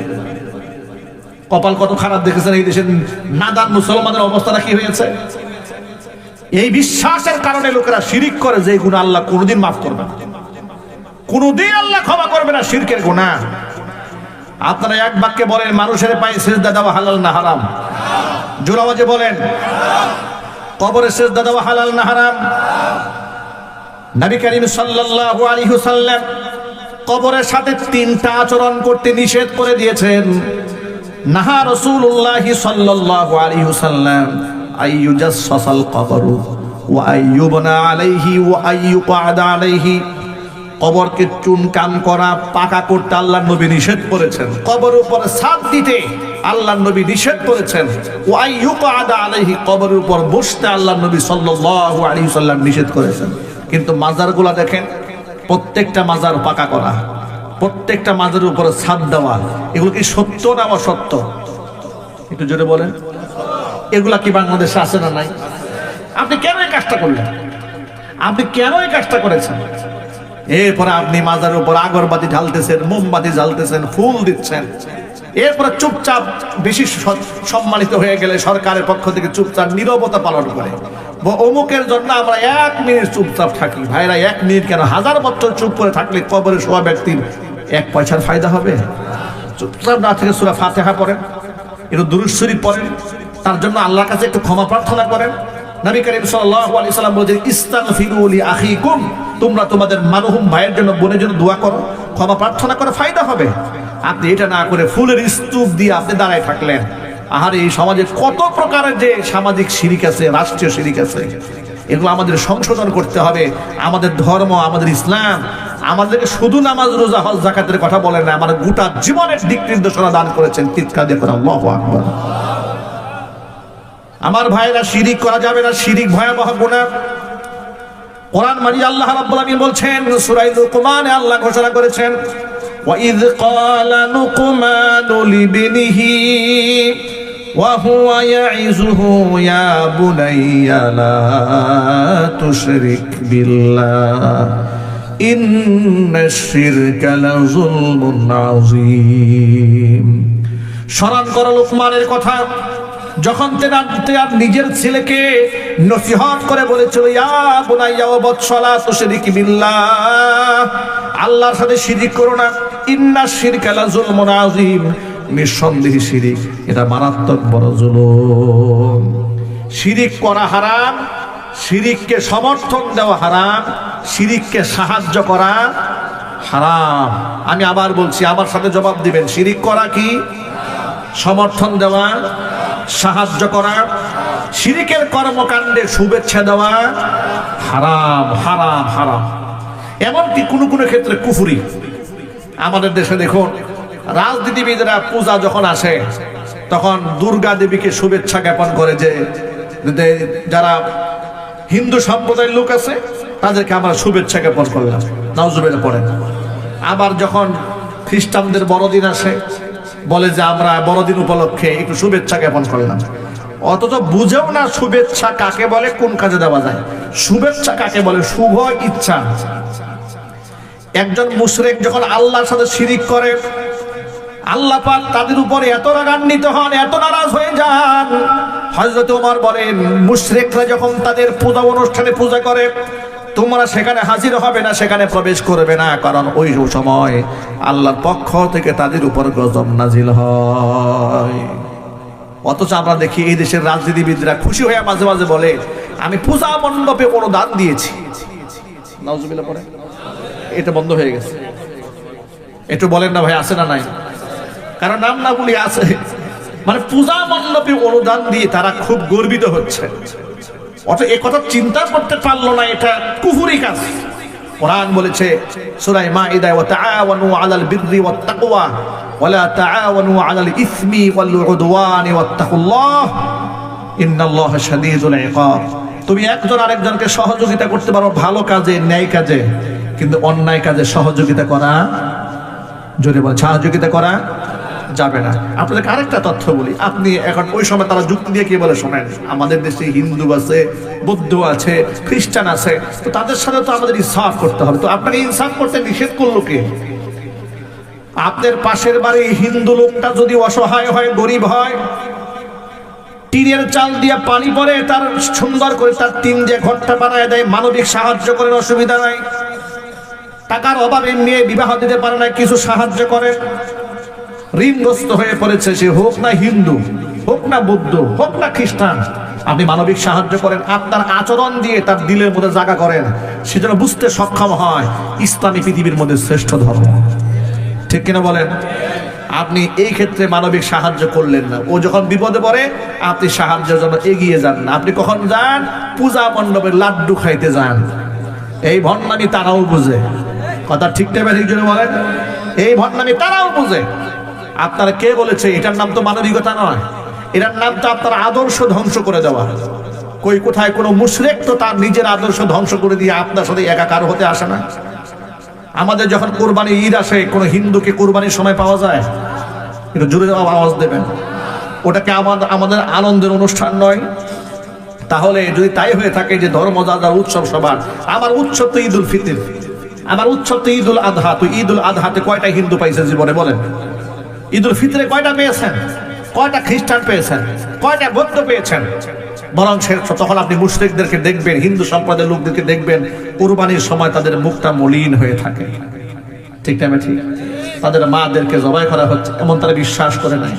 আমার প্রশ্ন হচ্ছে, তার নিজস্ব ধর্মীয় স্বকীয়তা বজায় রেখে আপনার ধর্মীয় অনুষ্ঠানে সে আসে না, আপনার মতো ব্যক্তিত্বহীন নির্লজ্জ বেহায়া মুসলমান তার শিরকি কাজে যান, আপনার তো শরম হওয়া উচিত, আপনার লজ্জা থাকা উচিত। কথা ঠিক নেই যদি বলেন আপনি নির্লজ্জ বেহায়া আমাদের সেখানে প্রসাদ খাইতে যান। এদেশের রাজনীতিবিদরা আবার সেখানে গিয়ে কি বলে জানেন? হারে কি দুঃখ লাগে এগুলা বলতে বলতে বলতে বলতে আমরা টায়ার্ড হয়ে যাচ্ছি, ক্লান্ত হয়ে যাচ্ছি, আমরা ক্লান্ত হয়ে যাচ্ছি। এদেশের মুসলমানদের কান দিয়ে মগজ ঢুকাইতে পারি না, কারণ এই দেশের লোকেরা ভারতের কাফের বেঈমানদের সাথে নেগোসিয়েশন করে ক্ষমতায় যেতে চায়। কথা ঠিক না? মানে চিল্লায় বলেন।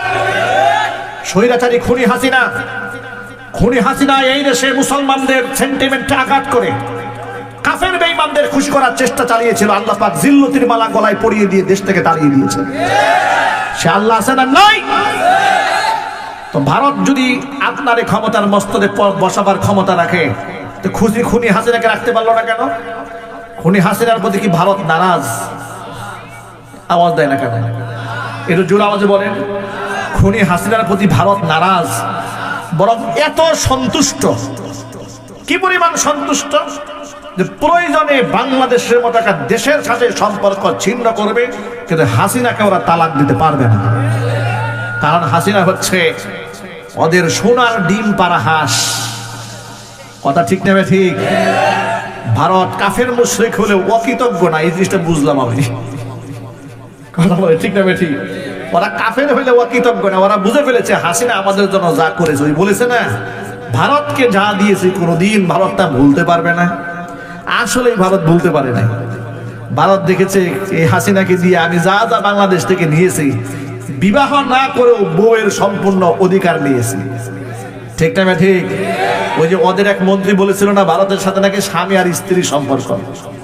আমি বলি যে না, ভারতের সাথে খুনি হাসিনা এবং তাদের নেতৃবৃন্দরা বাংলাদেশের স্বামী স্ত্রী সম্পর্ক রাখে নাই, ওরা দাস দাসীর সম্পর্ক রেখেছিল। কারণ স্ত্রী হলে কিন্তু স্ত্রীর অধিকার রক্ষা করতে হয়, আর দাসীর কোনো অধিকার নাই, যেমন খুশি তেমন ব্যবহার করা যায়। ভারত বাংলাদেশটাকে দাসীর মতো ব্যবহার করেছে 54টা বছর।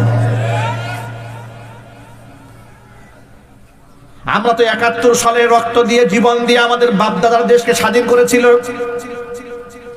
কারণ তারা পাকিস্তানের জুলুম এবং নির্যাতন থেকে বাঁচতে চেয়েছিল। কথা ঠিক নেবে? ঠিক। আলাদা একটা রাষ্ট্রে নিজস্ব মাথা উঁচু করে স্বাধীনভাবে বাঁচার সংগ্রাম করেছিল, কিন্তু বাস্তবতায় দেখা গেল আমরা চোরের ঘাট থেকে দেশকে আলাদা করে ডাকাতের ঘাড়ে আমরা পড়ে গেছি। আমাদের সীমান্তে গুলি করে বাংলাদেশের মানুষদেরকে মারা হয়। পৃথিবীর একটা সভ্য রাষ্ট্র বলেন তো যে প্রতিবেশী রাষ্ট্রের একজন নাগরিককে সীমানায় দেখা মাত্র গুলি করে? একটা দেশের নাম বলেন। পৃথিবীর কোথাও নাই এরকম বর্বরতা, এমন জঘন্য আচরণ পৃথিবীর কোথাও নাই।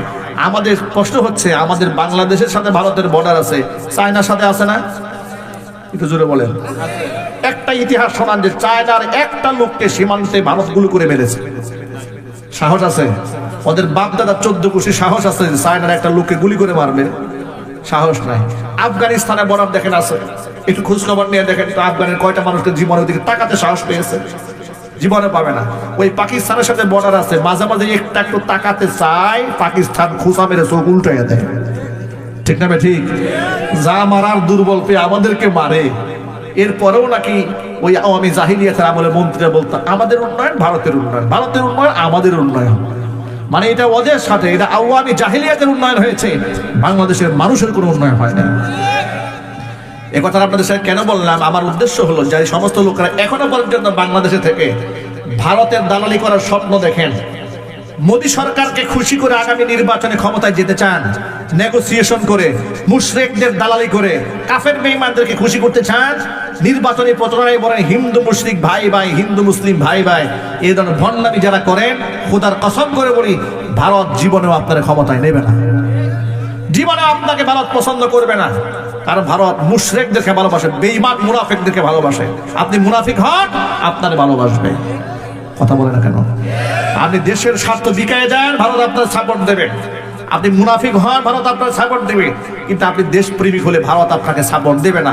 আর ভারতের সাপোর্টের কোনো দরকারও নাই। এই জাতি যদি সক্রিয়তা নিয়ে আল্লাহর উপর তাওয়াক্কুল এবং বিশ্বাস রাখতে পারে, আল্লাহ পাক গায়েবে নুসরত দিয়ে এই দেশকে আল্লাহ পাক ধন্য এবং অনন্য করে দেবেন। এই জন্য ইমান দরকার, তাকওয়া দরকার। কি দরকার যদি বলেন ভাই? এই জন্য ইমান আনবো কার উপরে? আল্লাহ পাকের উপরে। ওই যে এক এমপি পদপ্রার্থী গত পূজা মণ্ডপে গিয়ে বলতেছে যে আপনারা হিন্দু, আমরা মুসলমান, কিয়ামতের ময়দানে আমরা একসাথে উঠবো। নাউজুবিল্লাহ বলে। ব্যাখ্যা কাকে বলে, কত প্রকার এবং কি কি। হ্যাঁ, কিয়ামতের ময়দানে আমরা একসাথে উঠবো।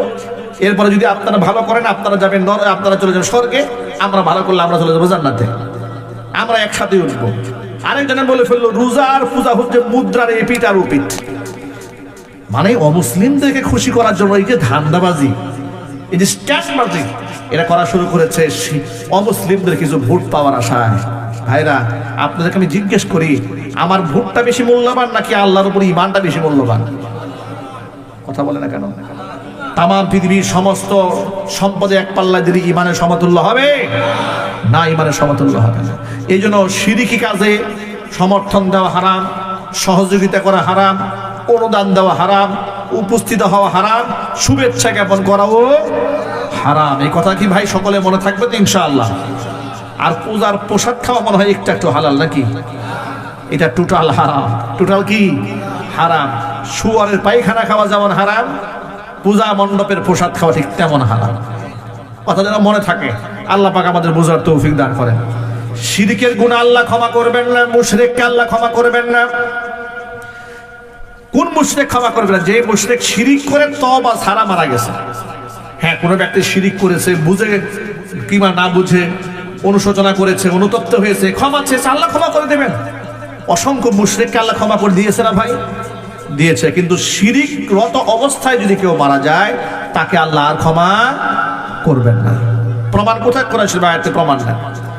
মহান আল্লাহ রাব্বুল আলামিন বলেন, মা কানা লিন-নাবিয়্যি ওয়াল্লাযীনা আমানু আন ইস্তাগফিরু লিল মুশরিকিন ওয়ালাউ কানু উলি কুরবা মিন বা'দি মা তাবায়্যানা লাহুম আন্নাহুম আসহাবুল জাহিম। আমার আল্লাহ পাক বলেন, মা কানা লিন-নাবিয়্যি ওয়াল্লাযীনা আমানু, কোন নবীর জন্য সুযোগ নাই, পারমিশন নাই। ওয়াল্লাযীনা আমানু, কোন ঈমানদারদের জন্য পারমিশন নাই। আইয়াস্তাগফিরু লিল মুশরিকিন, মুশরিকের জন্য আমি আল্লাহর কাছে ক্ষমা প্রার্থনা করবে, এই সুযোগ কাউকে রাখা হয় নাই। ওয়ালাউ কানু উলি কুরবা, যদিও বা মুশরিকটা তার নিকটতম আত্মীয়স্বজন হোক না কেন, কখন সুযোগ নাই? মিন বা'দি মা তাবায়্যানা লাহুম আন্নাহুম আসহাবুল জাহিম, যখন তাদের কাছে বিষয়টা স্পষ্ট হয়ে গেল মুশরিকদের স্থান হচ্ছে জাহান্নাম। মুশরিকদের স্থান কোথায়? কাফেরদের স্থান কোথায়? জাহান্নাম। কোন নবী সুপারিশও করতে পারবে না। কিয়ামতের ময়দানে জাতির পিতা ইব্রাহিম আলাইহিস সালাতু ওয়াস সালামের সাথে মুশরিক পিতা আজরের সাক্ষাৎ হয়ে যাবে। পিতা আজর ছিল মুশরিক অবস্থায় মারা গেছে। কিয়ামতের ময়দানে হযরতে ইব্রাহিম আলাইহিস সালাতু ওয়াস সালামের সাথে দেখা হবে বাবা আজরের। ওয়ালা ওয়াজহি আযরা কাতারাতুন ওয়া গাবারাতুন, এমন অবস্থায় দেখা হবে তার পিতার চেহারার মধ্যে ধুলোমলিন পড়ে আছে, ময়লা পড়ে আছে। এমন সময় দুঃখ করে আক্ষেপ করে ইব্রাহিম আলাইহিস সালাতু ওয়াস সালাম তার পিতাকে ডাক দিয়ে বলবেন, ইয়া আবি আলাম আকুল লাকা লা তাসিনি, আব্বাজান আমি কি আপনাকে দুনিয়াতে বলি নাই যে আপনি আমার কথা সীমা লঙ্ঘন করে মূর্তির সেজদা দিবেন না? আমি কি আপনাকে মূর্তির ব্যাপারে সতর্ক করিনি? ইব্রাহিম আলাইহিস সালাতু ওয়াস সালামের পিতা আজর বলবে, বাবা আমি তো বুঝতে পারি নাই, তবে এখন বুঝতে পেরেছি। ফালিয়াউমা লা আসিক, তোমার সাথে ওয়াদা করলাম আমি আজকে থেকে তোমার কথার বাহিরে আর চলবো না। কোনো ফায়দা হবে? কোনো ফায়দা হবে? এরপরেও ইব্রাহিম আলাইহিস সালাতু ওয়াস সালাম আল্লাহর কাছে একটা আর্গুমেন্ট পেশ করবেন, আবদার জানায় বসবেন যে আল্লাহ ইন্নাকা ওয়া'আদতানি আল্লা তুখজিয়ানি ইয়াওমা ইউবআসুন, আল্লাহ তুমি না আমার সাথে ওয়াদা করেছিলে যে পুনরুত্থান দিবসে তুমি আমাকে লাঞ্ছিত করবে না, অপমানিত করবে না। এর চেয়ে বড় অপমান আমি ইব্রাহিমের জন্য আর কি হতে পারে? আমি থাকবো জান্নাতে, আমার পিতা থাকবে জাহান্নামে। এটা আমার জন্য লজ্জা, এটা আমার জন্য শরম। ফায়াকুলুল্লাহ, আল্লাহ পাক তখন বলবেন ইন্নী কাদ হারামতুল জান্নাতা আলাল কাফিরিন, পৃথিবীর সমস্ত কাফেরদের জন্য আমি আমার জান্নাতটাকে হারাম করে দিয়েছি। আল্লাহ পাক যখন দেখবেন মুশরিক পিতার জন্য হযরত ইব্রাহিমের অন্তরে তখন মায়া আছে, এমন সময় আল্লাহ পাক আপন কুদরতি ইব্রাহিম আলাইহিস সালাতু ওয়াস সালামের পিতাকে নিকৃষ্ট একটা জানোয়ারে পরিণত করে ফেলবেন, দুই পায়ের মাঝখানে ফেলে রাখবেন। আল্লাহ পাক বলবেন উনদুর ইলা মা বাইনা রিজলাইক, ইব্রাহিম তুমি তোমার দুই পায়ের মাঝখানে একটু তাকাও তো। হযরত ইব্রাহিম এরকম ভাবে তাকাবেন নিজ দিকে, দুই পায়ের মাঝখানে তাকায় দেখবেন ফাইদা হুয়া বিযীখুন মুলতাতিখুন, নিকৃষ্ট ঘৃণ্য একটা প্রাণী, এত জঘন্য যে তাকালেও ঘৃণা করে। ফায়ুখাযু বিকাওয়ামি, তার দুই পায়ের মধ্যে জাহান্নামে ফেরেশতা ধরবেন। ওয়ায়ুলকা ফিন্নার, জাহান্নামের আগুনে নিক্ষেপ করা হবে। একটু জোরে বলতে হবে নাউযুবিল্লাহ। বন্ধুগণ, এখান থেকে আমাদের কি সবক নেব? আমরা সবক নিলাম এই, এত বড় নবী হয়েও বাবা মুশরিক হওয়ার কারণে সুপারিশের কোনো রাস্তা নাই। এক, দুই নম্বর শিক্ষা, শিরক এমন ভয়াবহ গুনাহ, লাঞ্ছিত অপমানিত হয়ে তাকে জাহান্নামের আগুনে পুড়তে হবে। এত বড় গুনার নাম শিরক, এই শিরককে আমরা করব ভাই? একটু জোরে বলেন। আল্লাহ পাক যেন আমাদের বেঁচে থাকার তৌফিক দান করেন। নবী করিম সাল্লাল্লাহু আলাইহি সাল্লাম উম্মাহকে ডেকে বললেন, সাহাবীদেরকে, ও সাহাবীরা, আলা উনাব্বিকুম বিআকবারিল কাবাইর, আমি কি তোমাদেরকে জঘন্য কবিরা গুনাহ, কবিরা গুনার মধ্যেও যেগুলো মারাত্মক কবিরা গুনাহ বলে দেব না? সাহাবায়ে কেরাম বললেন, নিশ্চয়ই দিবেন হুজুর। বলেন শোনো, আকবারুল কাবাইরি সালাসাতুন, কবিরা গুনার মধ্যেও মারাত্মক লেভেলের কবিরা গুনাহ হচ্ছে তিনটা। এর মধ্যে এক নাম্বার শীর্ষ কবিরা গুনার নাম হচ্ছে আল ইশরাকু বিল্লাহ, আল্লাহর সাথে শিরিক করা। দুই নাম্বার হুকুকুল ওয়ালিদাইন, পিতা মাতার নাফরমানি করা। তিন নাম্বার কাউলুজ জুর আও শাহাদাতুজ জুর, মিথ্যা কথা বলা অথবা মিথ্যা সাক্ষ্য দেওয়া। এক নাম্বার হচ্ছে শিরিক করা, হারাম। দুই নাম্বার পিতা মাতার অবাধ্য হওয়া হারাম। তিন নাম্বার শিরিক, মিথ্যা কথা বলা, মিথ্যা সাক্ষী দেওয়া। এগুলো আমাদের সমাজে অ্যাভেলেবল আছে না নাই? জোরে বলেন। আল্লাহ রাসূল সাল্লাল্লাহু আলাইহি ওয়াসাল্লাম বলেছেন মিথ্যা এরা হচ্ছে সকল পাপের মূল। সকল পাপের মূল কি? মিথ্যা। কোরআন বলেছে ইয়া আইয়ুহাল্লাযীনা আমানুত্তাকুল্লাহ, ইমানদারেরা আমি আল্লাহকে ভয় করো। ওয়া কুলু কাওলান সাদীদা, সদা সর্বদা সত্য কথা বলবে, কারো সাথে গাদ্দারি করবে না, ওয়াদা খেলাফ করবে না, মিথ্যা কথা বলবে না। কথা বলবে একরকম, কাজ করবে একরকম, এই কাজটা করো না। তুমি যদি তোমার ওয়াদার উপরে জবানের বরখেলাফি না করো, ইউসলিহ লাকুম আমালাকুম, তুমি তোমার কাজ করার সময় তোমার সমস্ত কাজের সংশোধনী আমি আল্লাহ করে দেব। সুবহানাল্লাহ বলবেন না? তোমার জিন্দেগি ওয়ায়াগফির লাকুম যুনুবাকুম, জীবনের সমস্ত গুনার খাতা আমি আল্লাহ মাফ করে দেব। কিন্তু আমাদের সমাজে দেখেন মিথ্যা কথা, অহরহ মিথ্যা কথা আছে না ভাই? মানে কারণে অকারণে মিথ্যা। ছেলে বাবার সাথে মিথ্যা কথা বলে, বাবা ছেলের সাথে মিথ্যা কথা বলে, স্বামী স্ত্রীর সাথে, স্ত্রী স্বামীর সাথে মিথ্যা কথা বলে, ব্যবসায়ী ক্রেতার সাথে মিথ্যা কথা বলে, ক্রেতা ব্যবসায়ীর সাথে মিথ্যা কথা বলে। ধূম্রজাল সৃষ্টি হয়েছে সমাজে। আইন বলেন, আদালত বলেন, বিচার বলেন, সালিশ বলেন, সর্বত্র মিথ্যার চলাচল। কোর্টে গেলে মিথ্যা সাক্ষী দেওয়ার জন্য লোক পাওয়া যায়। গ্রামগঞ্জে বিচারে বসলে 500 টাকা দিলে মিথ্যা কথা বলার লোক ভাড়া করা যায়। নাউজুবিল্লাহ পড়েন। শুধু মানে ভুয়া পরে মনে হয় এরকম হয় না। আমি আমার এই ছোট জীবনে আমি তো গ্রাম্য সালিশে বসি না কখন। আমার সমস্ত সময় কোথায়? আমার গ্রামেই তো খুব একটা যাওয়া আসা হয় না। তো পারিবারিক জমি সংক্রান্ত একটা ব্যাপারে আমি গোটা জীবনে 2-3 বার বা 4-5 বার হয়তো বসেছিলাম গ্রাম্য সালিশে। তো গ্রাম্য সালিশে বসার পরে সারাসারি একটা সত্য একটা মিথ্যা, কারণ দুইটা তো সত্য হবে না। কি বলেন ভাই, দুইটা সত্য হবে? বিচার তো হয় হলো হক বাতিলের, এক পক্ষ সত্য থাকে আরেক পক্ষ মিথ্যা থাকে, এক পক্ষ সঠিক আরেক পক্ষ ব্যাঠিক থাকে। তা আমি এমন একটা বিচার সংক্রান্ত ব্যাপারে বসলাম যে পক্ষের হক সত্য এবং সেটা সত্য, এটা গ্রামের সব মানুষ জানে, কিন্তু অপর পক্ষে কিছু আধিপত্য বিস্তার করে কিছু ঘুষ টুস দিয়ে টাকা টাকা দিয়ে কিছু লোক ম্যানেজ করছে।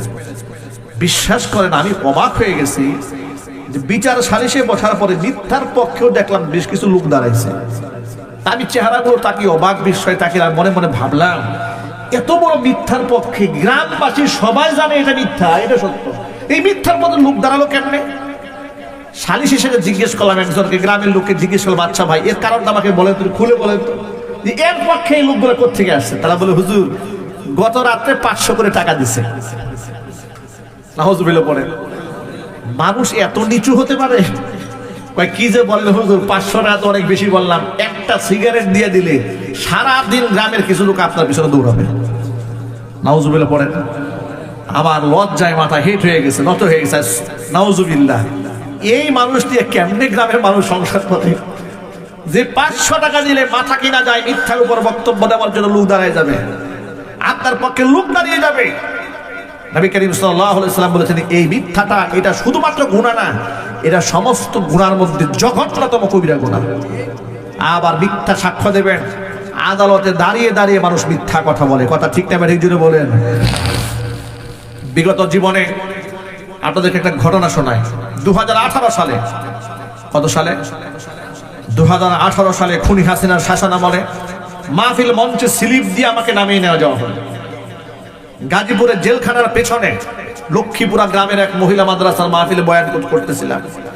হঠাৎ করে ফেব্রুয়ারি মাসের 8 তারিখ রাত আনুমানিক 10:30 বাজে প্রধান বক্তার বক্তব্য করছি। স্লিপ দেওয়া হলো, হুজুর বক্তব্য শর্ট করেন। শর্ট করলাম, স্টেজ থেকে নেমে গেলাম। নেমে গিয়ে গাড়িতে বসেছি, সামনে গাড়ি টান দিয়েছে। টান দেওয়া মাত্র সামনে পুলিশের গাড়ি, পেছনে ডিবির গাড়ি আমার গাড়িকে ঘেরাও দিয়ে দাঁড়িয়েছে। একেবারে ধস্তাধস্তি করে কয়েকটা পুলিশ গাড়ি থেকে নেমে এসে আমার গাড়িতে নক দিল। গাড়ি থেকে আমার ড্রাইভারকে নামিয়ে দিল। ড্রাইভিং সিটে পুলিশ বসলো, দুই পাশে আর্মস নিয়ে 2জন পুলিশের অফিসার বসেছে, আমি মাঝখানে বসা। আমাকে নিয়ে যাচ্ছে, আমার গাড়ির মাঝখানে, সামনে পিছনে 2 গাড়ি, ড্রাইভিং সিটে পুলিশ বসা। আমার ড্রাইভারকে নামিয়ে প্রিজন ভ্যানে উঠাই নিচ্ছে। জিজ্ঞেস করলাম কোথায় নিয়ে যাচ্ছেন? বলে থানায়। বললাম অপরাধটা কি? বলে অপরাধ কিছু জানি না, হক উপরের নির্দেশ। এমন ভাবে এত সুন্দর করে উপর নির্দেশ বললো, মনে হয় জিব্রাইল এসে কই বলে গেছে। যাই হোক, নিয়ে গেল থানায়। থানায় গিয়ে বললাম যে ভাই, আমি থানা ওসি সাহেবের সাথে কথা বলতে চাই। কারণ আমি তো চোরও না, ডাকাতও না, খুনিও না, এমন কোনো আকাম আমি করি নাই যে আমি দুর্বল হয়ে যাব। আমি বললাম ওসি সাহেবের সাথে কথা বলবো। ওসির নাম আমিনুল ইসলাম, কালো করে ভদ্রলোক, আমার সাথে দেখা করতে চায় না। কারণ ওসি আপনার সাথে কথা বলবে না। আমি বললাম আশ্চর্য কাবার, কত ওসি সাহেবের বেটা আমার মসজিদে দুয়ার জন্য সিরিয়াল ধরে দাঁড়ায় থাকে, আর আমি এখানে আসছি আমার সাথে কথা বলবে না? মানে উনি কি মহিলা মানুষ? লজ্জা পায় আমার সামনে আসতে? কথা বলেন, কথা বলতে বলেন। যে হুজুর বলছে অবশ্যই আপনার সাক্ষাৎ কথা বলতে হবে। কেন নিয়ে আসেন জিজ্ঞেস করে। আচ্ছা, একজন আসামিকে জানার অধিকার নাই, কেন নিয়ে আসে তারে? আওয়াজ নাই। একজন আসামি জানার অধিকার নাই? আছে, বলে না, খালি ও বলেন। ওসি সাহেব আসলেন, এসে আমাকে চা দিলেন, বিস্কিট দিলেন, আপ্যায়ন করলেন। আমার মিজাজটা দেখে আমার খারাপ হচ্ছে। মাহফিল থেকে ধরে নিয়ে আসছেন, নাস্তা পানি খাওয়ার পরে জিজ্ঞেস করলাম, আচ্ছা ভাই আমাকে নিয়ে আসছেন কেন বলেন তো? ওসি সাহেব বলে, হুজুর আমি আপনাকে নিয়ে আসছি না, উপরের নির্দেশ। একটা থানার অফিসার ইনচার্জ, তিনিও জানেন না আমার উনি কেন ধরে নিয়ে গেছেন। এটা হচ্ছে আওয়ামী জাহিলিয়াতের শাসনামল। কথা ঠিক না ঠিক জুড়ে বলেন? এটা কার শাসনামল? আওয়ামী জাহিলিয়াতের শাসনামল। 1500 বছর আগে ছিল কোরআন নাযিল হওয়ার আগে আইয়ামে জাহিলিয়াত, আর 21 শতাব্দীতে এসে খুনি হাসিনা বাংলাদেশে কায়েম করেছিল আওয়ামী জাহিলিয়াত। ঠিক না ঠিক? কত মানুষকে গুম করেছে, খুন করেছে, মিথ্যা মামলায় কারাগারে রেখেছে। আমাকে মামলা দিল একটা বিএনপির মামলা। বিএনপির নেতৃবৃন্দর সব এই মামলার আসামি, প্রায় 150 আসামি। 150 আসামির মধ্যে আমার নামে 1 নম্বর আসামি। আমাকে লিখেছে আব্দুর রহিম মাদানী, বিএনপি উপদেষ্টা। বাপরে বাপ, আমি যে উপদেষ্টা আমিও জানি না, বিএনপি লোকেরাও জানে না আমাকে উপদেষ্টা বানিয়েছে। হাসানুদ্দিন সরকার টঙ্গীর সাবেক এমপি ছিল, উনি আমার মামলার 7 নম্বর আসামি। সকালবেলা কোর্টে তুলে কি দিয়েছে দেখেন, কাউনুস জোর, মিথ্যা কথা বলা, মিথ্যা সাক্ষী কি জিনিস। ওরা কোর্টে তুলে আমাদেরকে মামলা দিয়েছে যে 1 থেকে 150 মানুষ রাষ্ট্রের মধ্যে নাশকতা তৈরি করার জন্য আমরা মিটিং করতেছিলাম, পুলিশ এসে আমাদেরকে দৌড়ানি দিছে, সবাই দৌড়ায় পালায় গেছে, আমরা 5-7 জন দৌড়ায় পালাতে পারি নাই। আমাদেরকে পুলিশ হাতে নাতে ধরেছে, আমার পকেটে 16টা ককটেল বোমা পাওয়া গেছে। নাউজুবিল্লাহ করলেন না ভাই?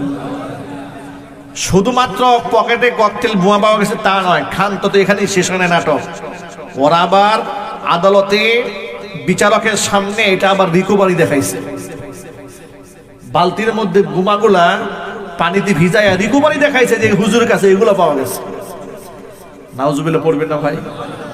আচ্ছা, আমার মতো একজন আলেমের সাথে, একটু ফেমাস একটা বক্তার সাথে, একটা মসজিদের খতিব সাহেবের সাথে যদি ওরা এই কাজ করতে পারে, ওরা এই দেশের সাধারণ মানুষের সাথে কি কাজ করেছে? কথা বলেন। আমাকে যে ডিবিতে ধরে নিয়ে গেছে, আমাকে যখন গারদে রেখেছে, যখন একটু আড়াল হয়েছে, আমার হাত ধরে এরকম হাত ধরছে, এসে বলে হুজুর, কান্না করে দিচ্ছে, হুজুর আপনাকে মাহফিল থেকে নিয়ে আসছে, আমার ঘরে 2টা ছেলে আছে, হুজুর আমি দায়িত্ব পালন করছি, ডিউটি করছি, আপনি আমাকে বদদোয়া দিয়েন না, আমার ছেলেগুলোর জন্য বদদোয়া করেন। আমি বিশ্বাস করি যে আলেমরা বদদোয়া দিলে আমার বংশ সহ ধ্বংস হয়ে যাবে, আপনি আমার বদদোয়া দিয়েন না, আমি ডিউটি পালন করে যে কাজটা করেছি, আমি মন থেকে তারে ক্ষমা করে দিয়েছি। ঠিক আছে, আপনি যেহেতু বলে ফেলেছেন এই কথা, আপনার প্রতি আমার কোনো রাগ নাই, কোনো ক্ষোভ নাই, আমি তার মন থেকে ক্ষমা করে দিয়েছি। তার মধ্যে মোহাব্বত আছে, ভালোবাসা। দেখেন এই সমাজের মধ্যে অনেক নিরীহ পুলিশ আছে, আছে না ভাই? নিরীহ পুলিশ আছে, অল্প টাকায় বেতন পায়, কথা না শুনলে চাকরি শেষ। এই বেচারা চাকরি রক্ষার্থে অনেক অন্যায় কাজ করে। এই যে জুলাই আগস্ট বিপ্লবে সব পুলিশরা কি অন্যায় করেছে? কথা বলে, সব পুলিশ অন্যায় করেছে না? সব পুলিশ অন্যায় করে না, কিন্তু পুলিশের পোশাক পরিয়ে ভিনদেশীদেরকে এনে এই দেশের মানুষদেরকে খুনি হাসিনা খুন করেছে। ঠিক না? ঠিক বলেন। শাপলা চত্বরে আমার বিশ্বাস হয় না যে এই দেশের পুলিশরা শাপলা চত্বরে আলেমদেরকে খুন করেছে। লাইট বন্ধ করে ভারতীয় রাম এবং বামদেরকে এনে, মুশরিকদেরকে এনে মুসলমানদেরকে খুন করানো হয়েছে। পিলখানা হত্যাকাণ্ডের রেকর্ড তো আমাদের হাতে আছে। সেখানকার সাক্ষীরা বলেছে না, ইমাম সাহেব বলেছে না, সেখানকার ইমাম সাহেব, যে আমরা হিন্দিতে কথা বলতে শুনেছি, ইংলিশে কথা বলতে শুনেছি। তো ওরা কারা? হিন্দিতে কথা বলে আমাদের দেশের শ্রেষ্ঠ সন্তান সেনাবাহিনী অফিসারদেরকে খুন করেছে। এগুলা ভারত থেকে এনে এদেরকে খুন করা হয়েছে। কথা ঠিক টাইমে ঠিক জুড়ে বলেন। এই জন্য আপনাদেরকে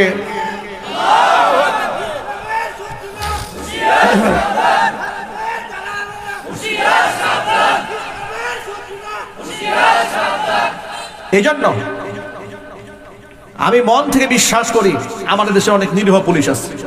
সব পুলিশদের প্রতি আমাদের রাগ গোসা নাই, কিন্তু যে সমস্ত পুলিশরা খুনি হাসিনাকে সন্তুষ্ট করার জন্য মানুষদেরকে খুন করেছে, গুম করেছে, টর্চার করেছে, মেরেছে, সেই খুনি হাসিনার দোষর এখনো প্রশাসনে আছে।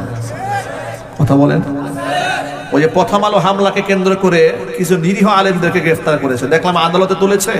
একটা আলেম কি জানো, সাংবাদিকদের সাথে কথা বলতে চেয়েছিল, এক পুলিশ অফিসার তাকে থাপ্পড় মেরেছে। জনসম্মুখে একটা আলেমকে থাপ্পড় মারলো, এই পুলিশের বিচার হওয়া দরকার। এর ব্যাকগ্রাউন্ড তালাশ করে দেখেন, এই খুনি হাসিনার দালাল। ঠিক না ঠিক? যেখানে গণহত্যাকারী আসামিরা প্রিজন, এসি প্রিজন ভ্যানে উঠে, এমনকি খুনি হাসিনার পেটার তারা জয় বাংলা জয় বঙ্গবন্ধু বলে আদালত চত্বরে স্লোগান দেয়, তাদের সাথে তো পুলিশ এই আচরণ করে না। কথা ঠিক না ঠিক বলেন? দুলাভাই বলতে বলতে দেখে জেলখানায় নিয়ে যায়, প্রিজন ভ্যানে উঠায়, আর একটা আলেম কথা বলতে চেয়েছিল, সে আলেমকে থাপ্পড় মেরেছে। এর ব্যাকগ্রাউন্ড তালাশ করলে বোঝা যাবে এটা খুনি হাসিনার রক্ত ওর গায়ে আছে। সুতরাং এই দেশ নিয়ে একটা গভীর ষড়যন্ত্র চলতেছে, আমাদের বিভক্ত হলে চলবে না। জুলাই আগস্ট বিপ্লবে আমরা যেমন সব দলমত মিশে একাকার হয়ে গিয়েছিলাম, রাজনৈতিক মত ভিন্নতা থাকতে পারে, জামাতের সাথে, এনসিপির সাথে, হ্যাঁ, বিভিন্ন দল, বিএনপির সাথে একজন আরেকজনের রাজনৈতিক দূরত্ব থাকতে পারে, স্বাধীনতা সার্বভৌমত্ব রক্ষার স্বার্থে এবং খুনি হাসিনা এবং তাদের পেটাত্তাদের বিচারের স্বার্থে সব ঐক্যবদ্ধ থাকতে হবে। ঠিক না ঠিক যেটা বলেন? শহীদ উসমান হাদিকে যারা শহীদ করেছে, হত্যা করেছে, তার বিচার হওয়ার দরকার আছে না নাই? চিল্লায় বলতে হবে, যুবকরা আছে না নাই? শহীদ উসমান হাদি কোনো সাধারণ মানুষ ছিলেন না, একবিংশ শতাব্দীর আল্লাহর পক্ষ থেকে শ্রেষ্ঠ একটা উপহার ছিল সে বাংলাদেশের জন্য। একটা এই বয়সের একটা ছেলে এতটা চৌকুশ, এতটা মেধাবী, এতটা তীক্ষ্ণ, এতটা দেশপ্রেমিক, এতটা ইমানদার, শাহাদাতের এত বড় তামান্না নিয়ে বসবাস করেছে। তার এক একটা বক্তব্য শুনলে এখনো পর্যন্ত চোখে পানি চলে আসে। ঠিক না ঠিক? হাফিজ কোরআন ছিলেন, আলেম পরিবারের সন্তান ছিলেন, সহ্য করতে পারে নাই বেঈমানেরা, মাথার মধ্যে শুট করে দিয়েছে। এই আসামিকে নিয়ে বহুত নাটকীয়তা চলছে বাংলাদেশে। কেউ বলে ভারত চলে গেছে, কেউ বলে দেশে আছে। আমরা এত কথা শুনতে চাই না। খুনি হাসিনা তার পিতার হত্যাকারীদেরকে বিদেশ থেকে ইন্টারপোলের মাধ্যমে বাংলাদেশে এনে ফাঁসির রায় কার্যকর করেছিল। ঠিক না ঠিক? অন্তর্বর্তীকালীন সরকার ডক্টর মোহাম্মদ ইউনূসকে বলি, আপনি তো খুনি হাসিনার চাইতে বেশি পাওয়ারফুল, ইন্টারন্যাশনাল ফিগার, আপনি আন্তর্জাতিক অঙ্গনে আপনার গ্রহণযোগ্যতা আছে। আর উসমান হাদির খুনি একটা আকনা চুরুপুটিকে আপনি ধরতে পারেন না, কারণটা কি? আপনার দুর্বলতা কোথায়? আপনার কোনো দুর্বলতা থাকলে জাতির সামনে বলে দেন যে এদের কারণে পারেন না। শহীদ উসমান হাদি যেটা বলেছিলেন যে আপনার কোনো সমস্যা থাকলে বলে দেন জাতির সামনে, কে আপনাকে ডিস্টার্ব করে? আপনি তো বোনাস হায়াত পেয়েছেন, বয়সটা 80-র ঊর্ধ্বে চলে গেছে। শহীদ উসমান হাদি বলেছিল না যে আপনার বয়সটা 80-র ঊর্ধ্বে হয়ে গেছে, বাঁচবেন আর কয়েক বছর, কিছু কাজ করে যান, এমন কিছু করে যান যাতে করে মানুষ 1000 বছর আপনার জন্য দোয়া করে। সেই শহীদ উসমান হাদি তো বেশি কিছু চায় নাই, শুধু বলেছিলেন আমাদেরকে যদি শহীদ করা হয় বিচারটা আপনারা কইরেন, বলে নাই? এই বিচারটা ইনশাআল্লাহ আমরা দেখতে চাই বাংলাদেশে। আপনারা দেখতে চান না? কারা কারা দেখতে চান? হাত দেখি তো ভাই। শহীদ উসমান হাদিকে যারা খুন করেছে তাদের বিচার হোক এই বাংলার মাটিতে, প্রকাশ্য দিবালোকে ফাঁসি হোক, এটাই আমরা চাই। করবো কথা বলেন, ঠিক কিনা বলেন? আল্লাহ পাক আমাদেরকে ঐক্যবদ্ধ থাকার তৌফিক দান করে, জোরে কোন আমিন। ভাইরা, মিথ্যা কথা বলা, মিথ্যা সাক্ষ্য দেওয়া, কারোর সাথে ওয়াদা খেলাফ করবেন না। করবো ওয়াদা খেলাফ? জোরে বলে, ওয়াদা খেলাফ করবো না। মিথ্যা সকল পাপের মা। সকল পাপের কি? সকল পাপের মা হচ্ছে মিথ্যা। এটা আমরা কথা, মিথ্যা কথাও বলবো না, মিথ্যা সাক্ষ্য দেব না, কাউকে ধোঁকাবাজি করবো না। একটা হাদিস বলে আলোচনা শেষ দিকে নিয়ে যাচ্ছি। নবী করিম সাল্লাল্লাহু আলাইহি ওয়াসাল্লাম, মাররা রাসূলুল্লাহ সাল্লাল্লাহু আলাইহি ওয়াসাল্লাম আলা সুবরাতি তুআমিন, খাবারের দোকানের সামনে দিয়ে নবীজি হেঁটে যাচ্ছেন। এমন সময় নবীজি সাল্লাল্লাহু আলাইহি ওয়াসাল্লাম খাবারের মধ্যে হাত ঢুকাই দিলেন। দেখতে পেলেন উপরের খাবারগুলো শুকনা, নিচের খাবারগুলো ভিজা। হুজুর বিক্রেতাকে জিজ্ঞেস করলেন, উপরের খাবারগুলো শুকনা, নিচেরগুলো ভিজা, কারণটা কি? তিনি বললেন, ইয়া রাসূলুল্লাহ, আসাবাতহু সামা, খাবারের মধ্যে বৃষ্টির পানি পড়েছিল।